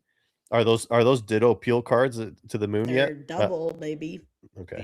The old the Dittos with like the Squirtle, Charmander, and the Bulbasaur, all those. They're really popping off right now. Yeah, so Pokemon is just kind of rolling with these releases. I mean, is every boom just going to be controlled by a video game or an app release at this point? I mean, if they were smart, yes. If they were doing it right, yes. Okay, weren't we already booming before this came out? Because of Pokemon Pocket, though, right? I definitely think that helped. So you're making the argument that we're gonna boom harder because of Pokopia. Will it? Yeah, No. that's the question. That's the Oh, question. is it okay? No, I think No, we are Pokopia already takes up way booming. too That many people's trajectory has already times. like been set and exists. I think this is like a time it's a suck, great that game. game. I also think that the overlap between Pocket in a boom and this in a boom is like very different consumer. I would argue like plushie sales and stuff would go way up versus like this. Like Mason had talked about the sitting cuties, especially the ones that look like Ditto, like the Ditto Pokemon. I would expect those to like go super, super hard. I actually, dude, you want to know the most interesting thing I think is going to come out of Pokopia? Is I think Animal Crossing's on watch now in terms of their next game. Like, I think so. Animal Crossing's never really had crazy competition like in that genre with Nintendo. Like, it does on PC with like Stardew Valley and stuff, and obviously now that's on like Switch and stuff. But Animal Crossing's always kind of been like the game for that genre. And there are a lot of threads now where people are talking about like, is Pokopia just strictly better than the best Animal Crossing games? And outside of like the way storage is managed, which I've learned that like storage is a little convoluted in this, but could easily be fixed with like a couple patches, updates, which also is how Animal Crossing's got fixed. That a lot of people just think this is just universally a better game, like top to bottom. And I think that actually puts Animal Crossing on kind of the hot seat for their next game, because this is what they're going to be compared against, not their previous iteration like it's been historically. They're going to be compared against Pokopia. And I think that's a much harder bar to clear, because not only are you going to have to match them in features and everything, but you're going to have to match people's love of Pokemon and the breadth of that IP, which is going to be very hard for Animal Crossing to do. And like the fact that they gave unique dialogue to all the characters, like the Charmander I threw up, which has like a million memes now and stuff like that. Like That's Funny. my all best that friend. dialogue, the fact that the characters Best themselves buddy. have unique dialogue with each other, and there's obviously a bajillion Pokemon. And that's always been one of the stronger critiques of Animal Crossing, is that the villager dialogue is a little like rough, like weak. I think it's going to be harder on Animal Crossing, and Pokopia could end up taking over that genre. Like making a Pokopia 2 now that the framework is built, it's not that difficult. Like, relative compared to like making it from scratch. So yeah, that's I think what's going to be the biggest takeaway for video games. Can you bring up Jake's last question? It's very important. I don't know how to get there, but I got a question by Kai. Okay. What do you think eBay Live will eventually dwarf Whatnot in the long run? No. I think it's too hard to know. Not based on how much effort they're Not- actually putting in it currently. No. I mean, okay, here. I mean, let's currently. phrase it Absolutely this way: if eBay literally carbon copied Whatnot's user interface experience and everything that they have behind in the tech side, and you match that up with their being one of the top 5 most visited, most trafficked e-commerce sites in the world, Nobody knows that it exists. It's such but- a small. But you Cool, put it dude. on the same playing field as Whatnot as far as tech and awareness. I mean, they can blow through the They ceiling. have the money to make it something massive, but they don't seem to want, or like it's not a priority. It doesn't feel like at all a priority. And I don't So think they're getting the results that they are wanting from it. So I think Mm. it's a double-edged sword where they're not putting enough money into it and they're not seeing the results from what they've done so far. So they are kind of they don't care. So It that's what I'm feels like an seeing. afterthought. Like the people that it feels So- like we're just spinning our wheels to like the same 100 people. That's literally all we're doing. Okay. It's weird.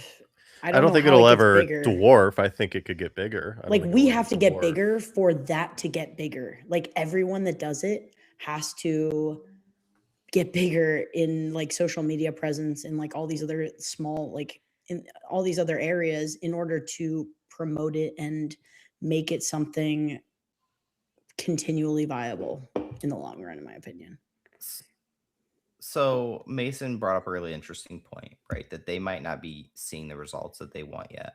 And therefore, you know, part of it's, well, if you don't spend the money on advertising and things like that, you probably won't yield the results on the other side. Maybe they are, maybe they aren't, right? We don't know their financials. You know, I want to take us back to like the .com bubble, which is, you know, we were all really young for that. But there were tons of tech companies during the .com boom that people thought were going to be the winners of the internet. And then what came out of that 15, 20 years later as the actual winners weren't even the biggest companies then, right? Amazon's probably even the only one that was like even discussed back then, and it wasn't the biggest that's still around today. You know, pets.com is like the historical one with the crazy valuation that blew up and died. I think live e-commerce is around to stay. I think it's only going to get bigger. But I think we are still so young in live e-commerce that to know, like, the winner of live e-commerce genuinely might not even exist yet. And there's so many things that could happen. eBay just has the ability, like they have the But they don't need to current do it user now, base. right? They already have it though. They don't need to build anything. They have one of the biggest But if platforms you already. believed Like- that live e-commerce is a 100-year thing, you don't have to win in year 2, right?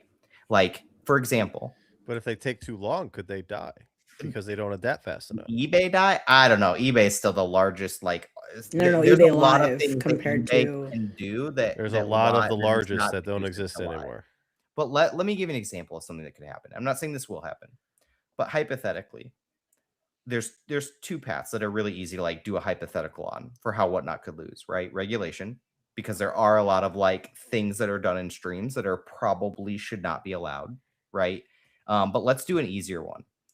Market takes a dive, sales slow, they churn through a high burn rate, burn through way too much cash, can't series fund because their valuation's already too high, they didn't go public, and they're on risk of bankruptcy, and a company buys them out, and eBay could buy them out. Any of these other big box stores that want a live platform could buy them out. Like, there's tons of options there, right? If that company is mismanaged.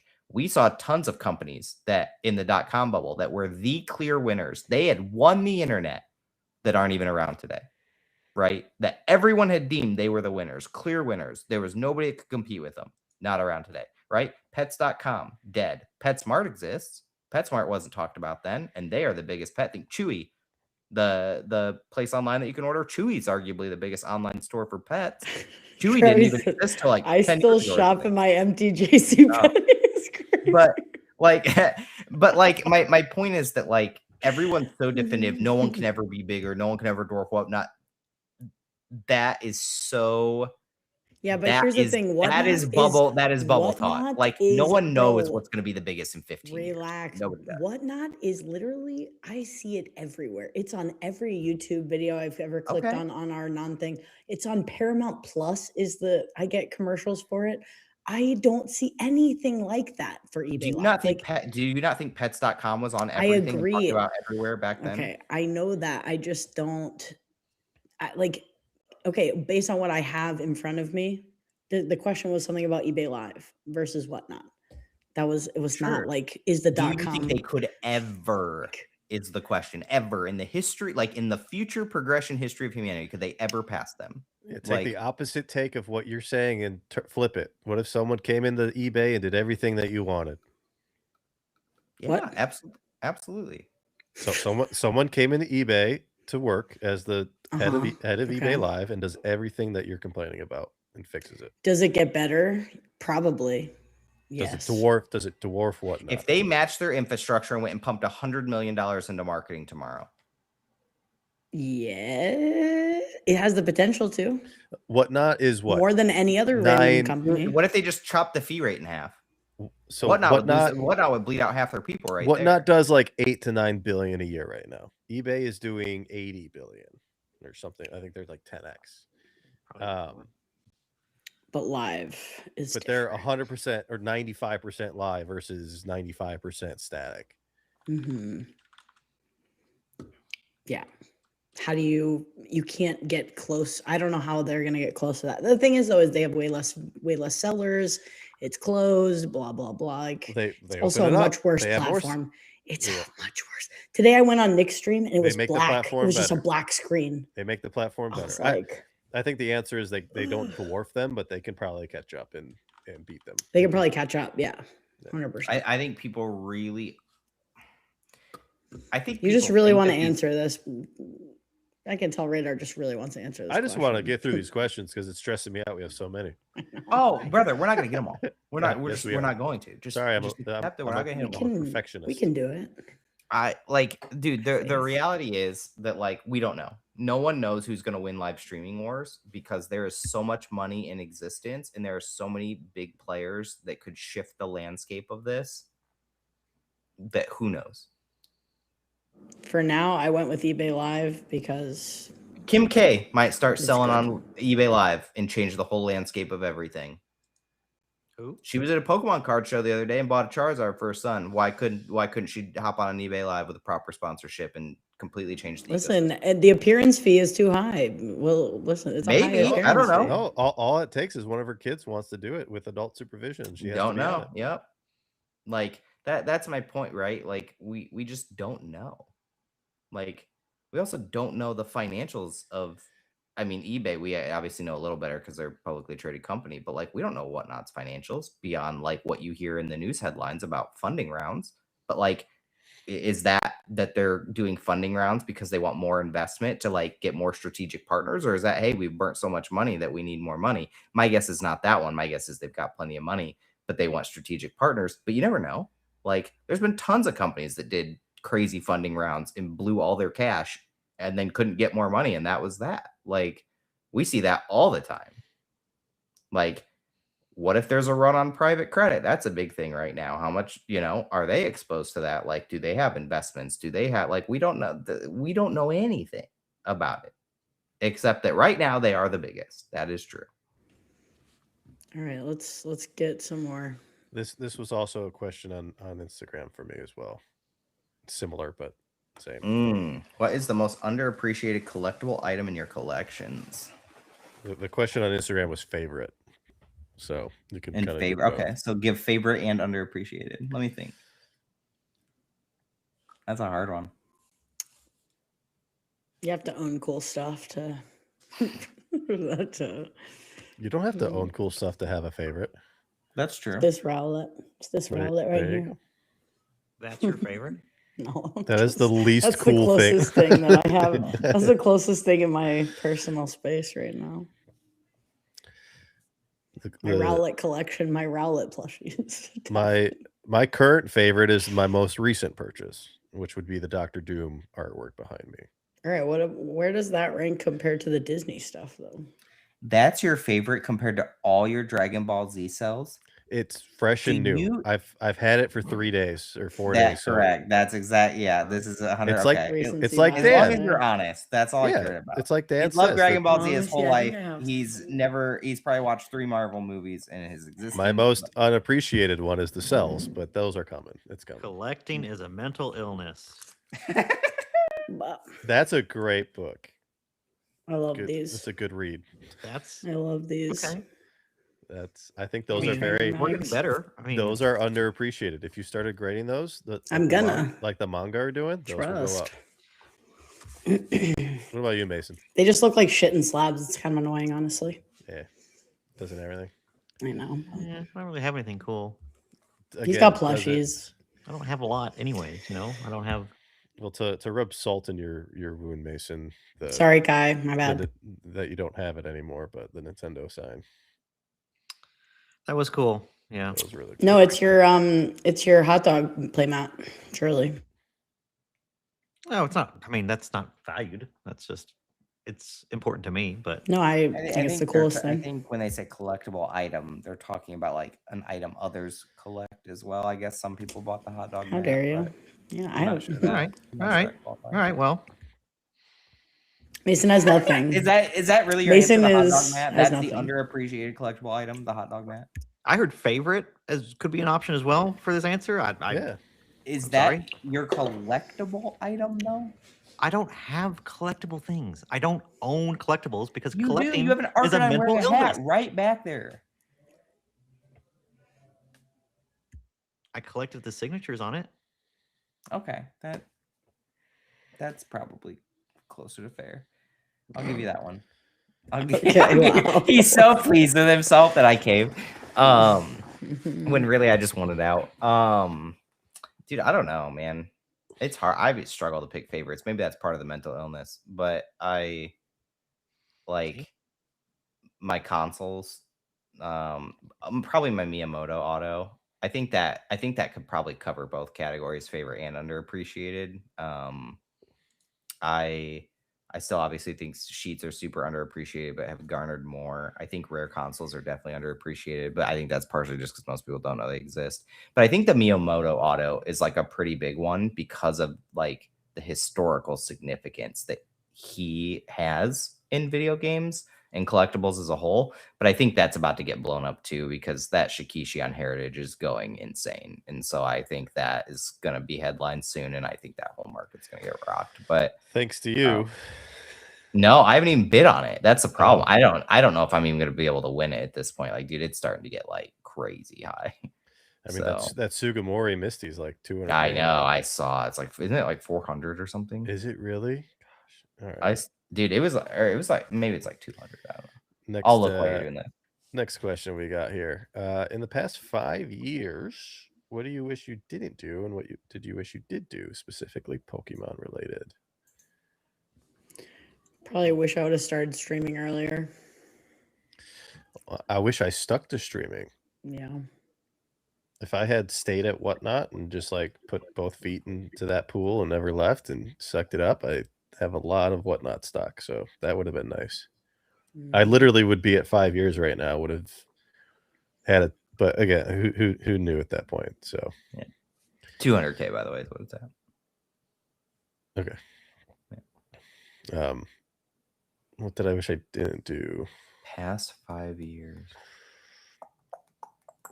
There's a lot of things I wish I didn't sell, but again, they usually sell for a reason. Sometimes, like lately, I've kind of sold stuff not for a reason, but more so just because things have boomed so much. It just seems dumb to say no to.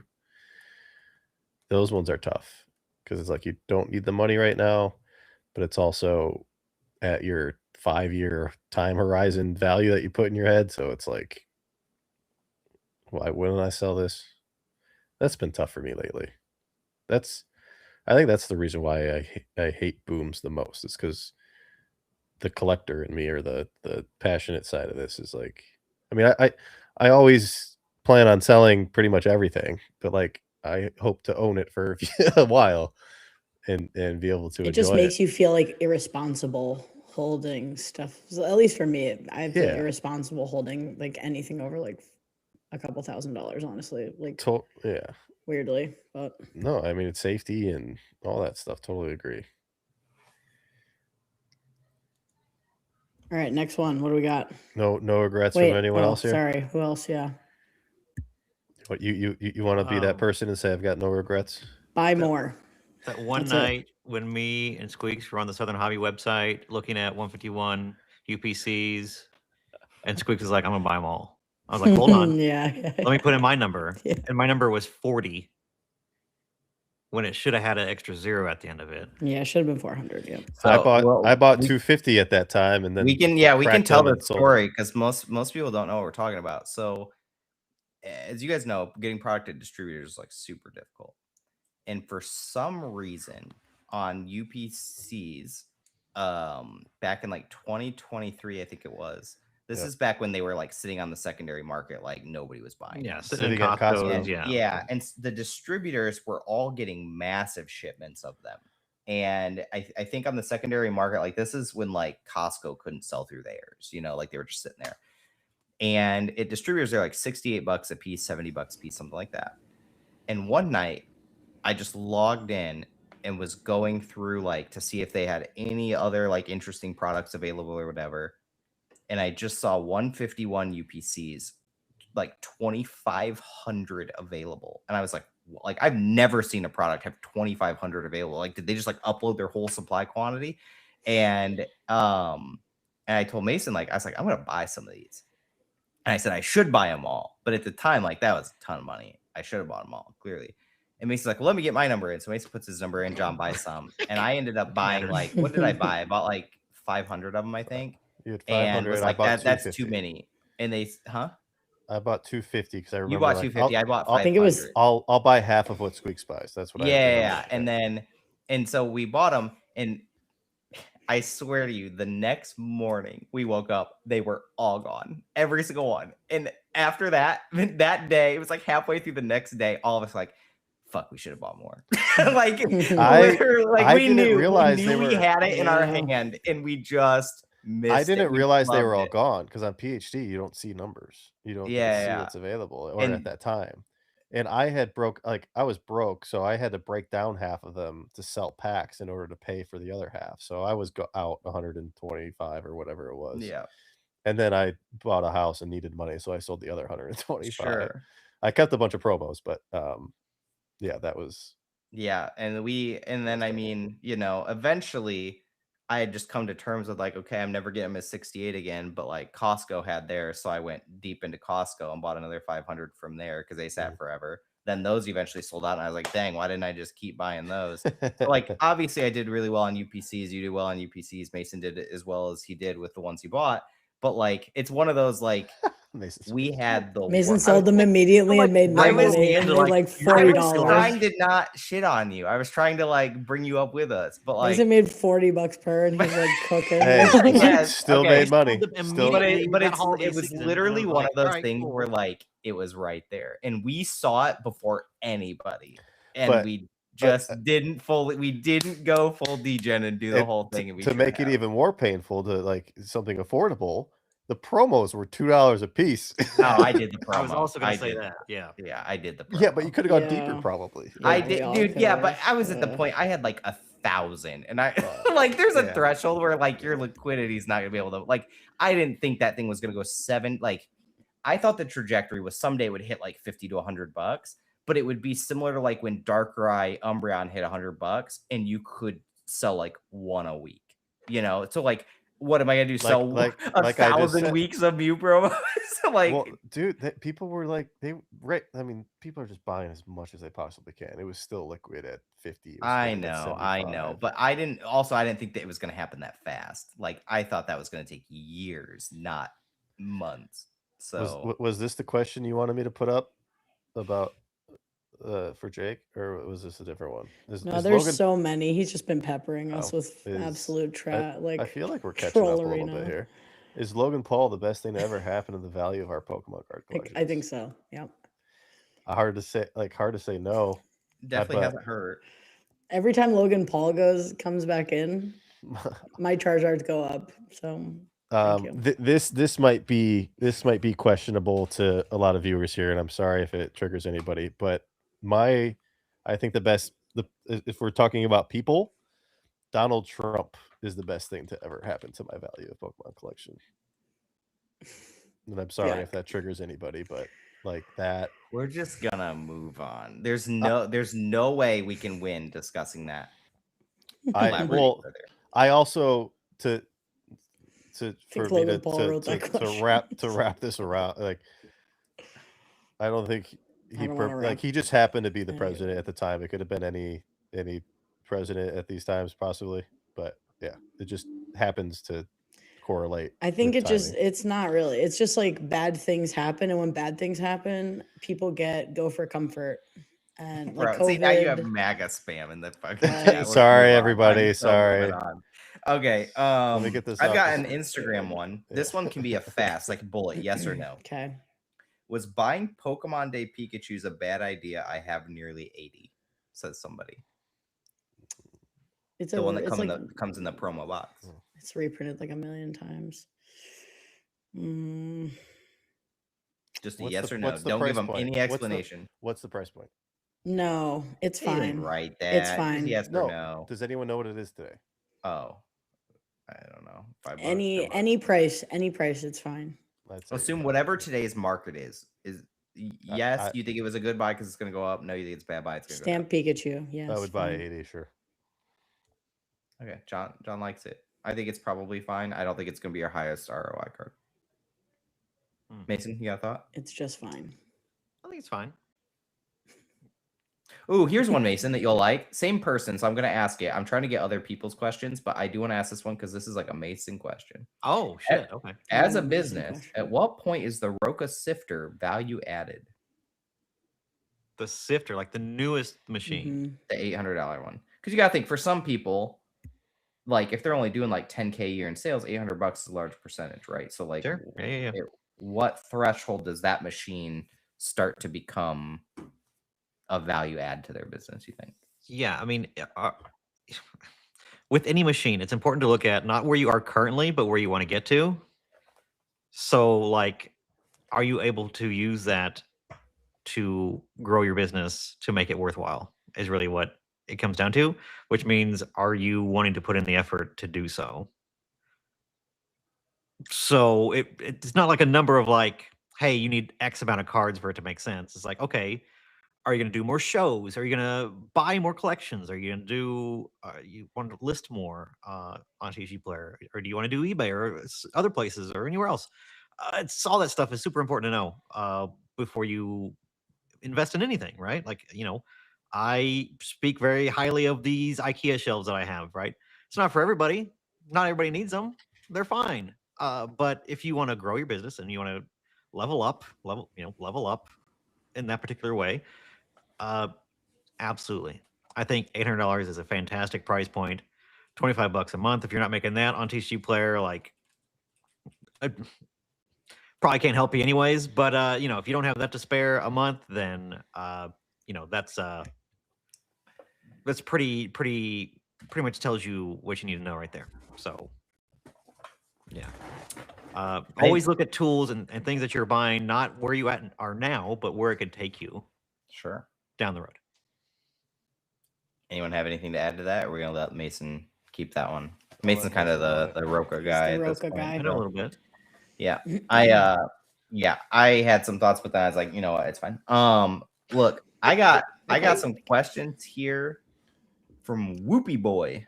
He gave love 3 and they're all pretty good. So I'd love to go through them with you guys if you want. The first one's kind of a meme question. Shout out to Whoopi. At what price do the new 30th anniversary promos get the Squeak's blessing to buy 1,000? And it's funny he says this after I literally just said I had 1,000 views and this question was sent like an hour ago. So that's becoming like a thing. I assume we're talking about the starters. The partners. I don't know that they're ever going to hit that price point, honestly. There is a number. It would have to be way lower than where they're at now, and I just don't think they're going to get that low. I don't think the supply is going to come of those because eventually they're going to switch to the next series. Yeah, the next series. So 3 series. I didn't realize that there were more than one. I thought they were just doing those 3 gens for some reason. No, they're doing all the gens. Nick pointed that out yesterday when I was breaking them down. I was like, how many cards? Yeah, they're going to do the other series, which will make the older series more desirable, but also the first series has the. Let's make this obvious. Sure. It is a unique pack inside a unique SKU of a sealed product. Yep. And that's the only SKU it's going to come in. It feels like it's the Generations packs. It feels like it's like a mythical collection box, but with starters instead. How many cards are in the pack? Yeah, it's literally a mythical collection box that starts at $50 instead of $725, like the ones that we got. That's what it feels like. That's just like when I saw it, I was like, oh, it's that. The other big problem is like if they would have had one card in the pack and it could be of all 9 gens, so it's 1 out of 27 has one of the 3 starters, so it'd be 1 out of 9, like on average, to get the Gen 1ers. I think those packs become much cheaper because your expected value. But these packs here, it's literally 1 out of 3 packs is going to have those starters. So these series 1 are going to be significantly more expensive than what I anticipate series 2 and 3 being. And so I think it's just going to, I'm not saying I won't buy any to put back, but I think everyone has the same idea on these. And so generally when everyone's doing it, Doesn't mean that's always a bad thing, It but I think it's doesn't gonna matter. make. I still I- people saying they suck and they're a bad product, and I was like, y'all are.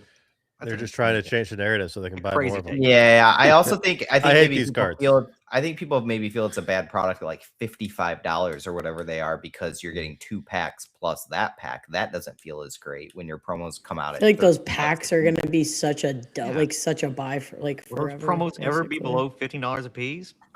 Probably not. I don't I know. hope so. These cards suck, right, guys? Yeah, they Yeah, suck. yeah. Big. But yeah, there big is pile a of number. dog I shit. just don't think we're realistically gonna hit it. Is the answer. And at this price point, again, not saying they're not a buy for any of them for any amount, but I think there's some other better opportunities out there probably. I'll Let me have go to all the Movie outlets. It's Boy's great. next question. This one again doesn't have to be a long explanation thing. I don't know if we even really have any deep thoughts on this, but is Pokemon leaving money on the table by not making their anime and movies easier to stream? Pokeflix.com. You can watch them all. Is that a legal source though? Doubt it. Okay. Well, let's talk about legal sources and not promote places that are not legal. No, I think it's I- fine. Like everyone has the streaming apps they're on. Netflix has Horizon. Netflix has some of them, Netflix but I know has that like Amazon has some, but I Concierge. think don't you have to pay for them? Yeah, I think they have a perfect plan in place. I mean, they've got a deal with Netflix to host a decent amount of it. They've recently been posting them on YouTube for free with ads. They did like the first or the Strikes Back, and I think they did the next movie that isn't free. They're leaving like the really good movies off of the free side of it, but you can buy them on Amazon, buy them somewhere else. So I think that's a funnel. That's a pretty clear marketing look, funnel. it's Green sales Shiz. to I think get people to buy the good movies. Greenie, if you go back in the pod, I specifically mentioned you and your little nuts that I have. He written, was but hoping to I, grab you by the balls. yeah, Greenie. something like that. I don't think I said it with that much force, but I think John kind of nailed it, right? It's one of those situations where, first of all, I'm sure their analytical teams know exactly what they're doing and they have a perfect strategy in place. But I think it's one of those things where if it was on a website where everyone could just go access it at any time, right? Kind of like Sesame Street, where you can just like go on YouTube and watch like every episode of Sesame Street ever. I think people like Sesame Street's different because people would still desire because kids learn from it. But like, I think Pokemon's one of those things that like having a barrier to entry helps it, right? If everything is free and accessible all the time, people desire it far less. Yeah, we had to wait till Saturday morning to get Yeah, it. Like, and so I make think them the fact wait. that they give you enough free to keep you interested, but then it's like, well, I've already watched 6 movies. I really want to watch the other 6. You're gonna pay to watch the other 6, right? Pokemon Like, doesn't give you anything for free. They don't well, give you you buy and- Well, they sure, know you buy a exactly which movies to not keep free. Yeah, like I think they probably have a much better idea of like the correct way to handle this than any of us jokers would. So Yeah, think about all the parents now that want to show their kids Mewtwo Strikes Back. yeah, Boom, and here, $3, $5, $10, whatever. it is. that is true. Here's a really good one. This was my favorite one. That is what Whoopie Boy. I want to let you know this good question is what got your other 2 asked. Oh boy, here we go. Ooh, What are the juicer. everyone's hobby goals this year, and how are you all progressing on them so far? that is a great question. It's a really good one. Anyone Take have note, an chat. answer? Do you want Take me to note, hop right chat. in? Whoopie Boy on Instagram. I- bringing the heat. I don't think I've really ever like intentionally set goals for this stuff. I just kind of go off and Yeah, no shit. He's Yeah, I was free gonna say, balling it so John hard, can- dude. I don't think I've ever made a plan for anything. I mean, I like I unconsciously put plans together, like the manga and the animation cells and like the golf clubs. I guess like one of my goals is to finish a bag of Pokemon exclusive golf clubs. I don't know if it's possible or not. I still need a putter. I lost the last auction. But yeah, I mean, I'm pretty happy with what I got going on with the animation cell collection. I think there's a couple characters I'm missing that I would like to get, but What are they? I only care about pans. So if they ever pop up, I need a Super Saiyan 2 Gohan pan, which I have the shot right here of him, but it's not a full body shot. And then I need a Vegeta. I don't have Vegeta. And I need Fat Boo. Fat Boo would be. I would like to get all the boos. I want all the cells. I have Perfect Cell. I need version 1 and 2. But the guy who owns the epic shots of number 2 will never sell because he has more money than God. And the guy who has a great shot of Imperfect Cell first form is just asking for too much money. So yeah. I just have a couple characters I want. I guess that's the only goal that I would say I have as far as collecting right now is finishing up kind of specific characters. I think hobby goals can extend your business too, just an FYI. I also, I don't really have hobby like collecting goals anymore, honestly. Like it feels sad to say that, but like I feel like I'm like content with what I have and I'm just like not pressed to keep going. You know, like I'm not like FOMOing for anything specifically. Nothing feels like super out of reach that I actually do want. So if I wanted it, I could just go get it. Like it's not that bad. And like the main goal I had was just like getting good at streaming. Like I that's what I've been doing this whole year, basically, just like trying to get better at that. That's the only goal I have right now, really. Your top tier thrift, keep it up. Listen, stop that. I have some notes. Oh, okay, thank you. Let's hear it, I guess. Stop. I have some notes. What are my hobby goals? I want to close a store this year, so I'm well on my way to do that. Really? Close? Yeah. I did that. When's Elisa? I could give you some notes on that. John, cool. John speed ran opening and closing the store, so he can tell you exactly how. Impressive. I mean, it's really. He's kind of the king of. Because John, didn't you just open your store on like our second episode of the pod? Mm-hmm. And we closed it on the 13th or 14th, so it took us 11 weeks, 12 weeks. Us? Were we invested somehow? No, but like us is in like no. the proverbial like we're in his corner. Yeah. Okay. Got it. So Mason, why do you want to close the store? I got to actually visit it before it closed, so I'm like on the shoulder for that. That was cool. That was a hobby moment. That was a hobby history moment. Really, John just opened a store so he could put all his stuff in it and invite his friends to look at all his cool stuff. Yeah, that's what pretty much. Pretty much it. What happened? Yep. That's how you know you made it when you go to that level. You know, it was losing money every day, and you know, couldn't really agree with the business partner to keep it open longer to see how it would go. Sure. So I just ultimately gave up on. I mean, I don't have time in general, so like I wasn't able to truly put any heart and soul into the thing to make it work. So yeah, I just was like, yeah, you know what? Also, Mason, do you want to close? Like you've been wanting to close the second store, right? Oh yeah, this is a positive thing. People are like, this is good. Like this is not bad. Yeah, right, actually. Yeah. This will allow you to expand, right? It's a lot of work and a lot of effort to divide your attention between two stores, and especially when one is in a different phase than the other, because the one is just leeching off the other one that is successful. So the other one like seems like it's successful, and it is cool, and like it seems like it's doing well on paper, but because it's just robbing from the other store, it's like not. I could just do more with growing taller. The one could be bit better, and yeah. So I want to grow. I want to grow tall instead of wide. And if I was going to open up other stores, which we, probably will do, it would not be in the same town or even close to this one. It'd be elsewhere. But yeah, that's the plan. How about you, Miss Squeaky? Where you at?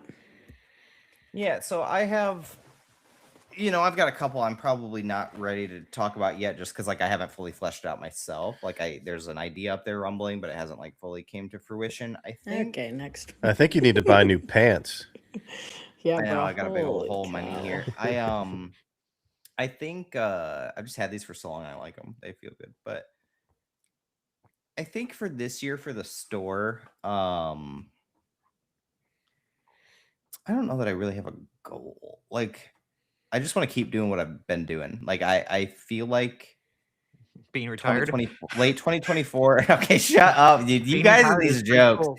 Can Dude, I these guys retire have this year, these guys. please? These He's guys got call all me this- like semi-retired and retired all He's the got time. this I get One it. Piece money, but he can't buy pants with this all is of Dude, it. you semi guys, about you suck, dude. Okay, I They can't buy just feel pants, dude. good, I'm bro. just being a Oh boomer. I like being. That a boomer. reminds me of Charlie's comment the other day where I said, "Oh, I think my graphics card's crashing." He's like, "Oh, the horror! You have to sell one Luffy to fix your computer."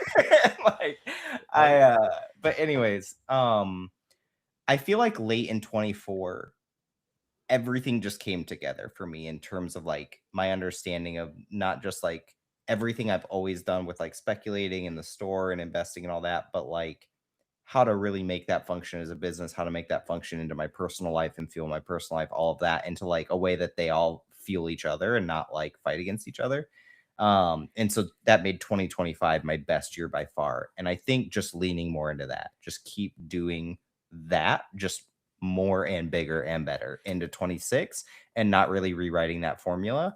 Because I think historically I've done that a lot where I start on a really good trajectory. So then it's, oh, I need to go find another collectible avenue to get into, or I need to buy all this random crap I know nothing about, or I need to go do all these other things, or try to start this other venture, do all these like, oh, I started one time I was going to start a news company that was going to compete with Poke Beach, and another time I wrote articles for all these companies. Like I'll still do that sometimes on the side for certain things, but like, you know, Team Winning In was like a whole streaming thing where we did live tournaments. We ran the largest online TCG tournament, bigger than any company had ever done it up till like in like 2018, but it didn't last because the group I was doing it with like just wasn't in it to the same degree I was. And man, if we could have made it to COVID, we would have been filthy rich millionaires, but because everything was shut down and we would have had the only tournament circuit going. But anyways, like we had big sponsors and everything, but like my point is, did all those things when like if I would have just stuck to the core thing that I was good at,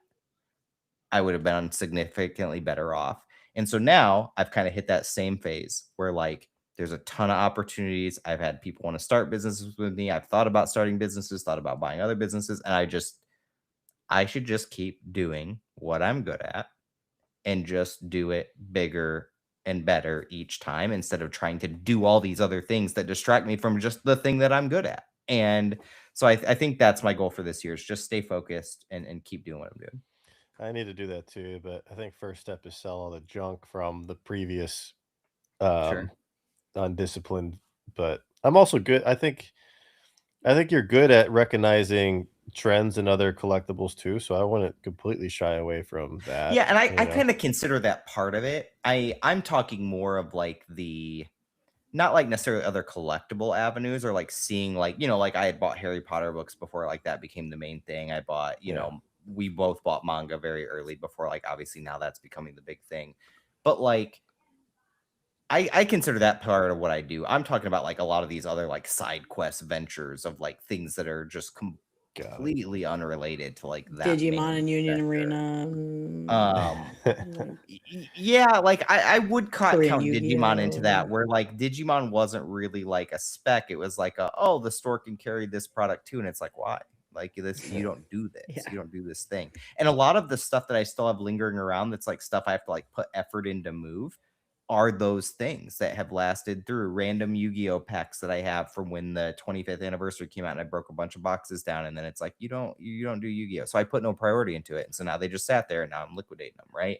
And like, so if anyone wants them, by the way, I got a bunch of unsearched packs. The amount of times I've moved around, I told you about this, Sean, but the amount of times I've moved around with all this random junk, I would be disgusted at the cost associated. The storage cost, the handling Bro, of stuff. just Like, moving with like the little bit that I had was like such a pain in the ass. Actually, like I just went and got the last 3 boxes out of Nick's house that I had sent to him when I moved. Like it was. You probably could have sold all that stuff at a loss and rebought what you wanted and saved money from the moving. Okay, it cost me like $150 to ship those boxes, and Okay, everything well, in there is like stupid expensive actually now. So like okay, I'm that's actually different, happy I made those little time capsules. But I understand what you're saying, and like sometimes it's just free. Like I think people, you know, we always talk about like It's hard. analysis the paralysis and all mental that. weight. It's a pain in It the becomes ass, yeah, to deal debilitating with. just having all of that stuff just like sitting there, and like okay, I need to list stuff to sell, and like where do I begin? And it's like all this crap you don't want to deal with. So then you just end up selling the stuff that you want to keep because that's easier and it's right there and it's not this other crap. Yeah, I sold my Mew PCs because they were the biggest, bulkiest thing, and now I've got boxes to that fit ETBs and booster boxes. I've got the bubble mailers for the graded cards, but I don't have the packaging for the random toys and plushies and shit that I have. And that hassle of 800 different size boxes is just so daunting. So I think I'm just gonna dump it all, auction it, give it to an auction house, or do something with it where I don't deal with it and just let someone else get have it fun. out. Yeah. Hey, how you doing, Radar? Hey, John. How you doing? Hi, Mason. I don't think Hello. you want this stuff, but Yeah, I don't think you do either, to be honest. I mean, there's some stuff for sure I think would be fine for you, but like, why does Mason always get the shaft? Everyone just is like, no, I don't think you want that. It's rough over here. How do they know? I've got some video games and toys that might fit well in the store. I've got like old Dragon Ball Z Japanese toys that would look cool on the shelf, and people would pay $40-$50 for them probably, but you'd probably wait 5 years. Well, Mason, so you want to shut down a store. John, you want to get rid of all your crap. Thrift, you don't really have any hobby goals for this year? Do you want to I just want to improve? get better. Get better at at my streaming? job. Hey, that's a good goal. Like, Get better at your job. It's Take like on a new weird responsibility, build out a full new division of old school. Listen, no, we're not doing the bulk. We're not New doing that. school. But I actually have been like going over there Build to out the help a little sleeve bit business. more. Yeah, you don't want to do the individual sleeves with Nick. No, actually, that makes me want to die. Like low-key, That's I've told him probably that, not but- even that hard to like. So we get have going. all Oh, no, those, it's not. and then Squeaks just wants to stay retired. Cool, that's great. Let's go. Well, keep it before next. before we end here, because I think we need to wrap up. But Yeah. This is a good place to the wrap. green shiz is here, Sean. I think he's a good candidate to pick as the winner for flavor. Ooh, the flavor. Yeah, we needed to give jerky. somebody in chat a beef jerky flavor, and Greeny Which did. Yeah, he- Greeny. yeah. We picked on him. Greeny a is the little bit. closest to buying that sheet of anyone in this chat right now. So I think Actually, it's this his sheet own is like flavor. this That's a sheet's like banger quite sheet. desirable, but That's a banger sheet. it's a really good one for Yu-Gi-Oh. Like this, what would the Pokemon equivalent of this be? That's Blue Eyes and what is that again? No, this is I don't know Cybernetic that thing. Revolution first at Alti. So this is like Cyber Dragon, Cyber End Dragon. Wing Karibo is on there, I think. Pass. Yeah, Wing Karibo. Is that first print of these guys, or were they First edition Ultimate? Yeah. So this would be like. It's probably like not a base set 2, but maybe like No, this is way better than that. Way better. It's a collection of a bunch of cool guys. I would say it's got to be something in the EX era because there's nothing like it's not like a base sheet, but it's also not like it's better than pretty much everything else in the WotC era. Like it wouldn't be like Unseen Forces. Or is Unseen Forces too much of a bad I mean, from the GX era, right? This is probably would be like one of the top 2 sheets you could get. Because it would be like this, or probably like Shadows of Infinity would be like so like you're talking pretty high up there. Right. Greeny picked, like since he knows. There you go. Yeah, equivalent would be Neo Rev Hollow Sheet with Shining. Oh, okay. See, that's a good one. I forgot about the Neo sets. That would have actually been a really good example from. All right, what flavor of beef? John's like, dang, that's too expensive. Moving on. I didn't think it was that good. All right. The Greeny, that was a really good comparison. All right, what would Greeny's jerky flavor be? He's talking about beef jerky, not. Yeah. Is it jalapeno? He's green. I wasn't even putting that together, but yeah. It would give me the shiz. Exactly. He's jalapeno. Jalo Okay. jerky. Congratulations. Make sure to Jalo show up jerky is next so week stupid. where I think we I just got it. Hey, we should tell everyone. Are we also doing a live next week? Because Mason, didn't you have a thing going on? Yeah, we have a thing on Monday. So we I'm might gonna- Oh, I'm gonna- I can't do next week. Well, maybe I could. If I'm we do it this traveling week- again. if we Friday do or it this Saturday? week, I could. Are you next weekend? You're traveling? Saturday No, night? maybe. Possibly. Friday or Saturday. We'll If figure we it do out. it live, I it'll could Friday be. or I could Saturday. probably be. I could be available in some. If we do it this late, I can do it Friday or Saturday too. So one day next week, we're probably going live at some point, and we will. So Miss you, we'll do- Swami. we'll get more questions. We'll get more in here, and we'll chat with you guys more. This was good. Mason, sign us off, dude. You're the sign. I gotta do it. Okay. Hey, thanks y'all for joining us. Remember to Like and subscribe. stream and subscribe, Hey. please. For Christ's We sakes. gained 2 subscribers tonight. Hey, that's a Uh, 4% increase from the amount of viewers we had. We had Wow. 40 plus people watching the whole time. I almost up to didn't look at 60, the. think, I don't right? look at the numbers. I don't like looking at numbers. Bad numbies. I just wanted to make sure anyone was watching, so I looked. All right, I'm gonna.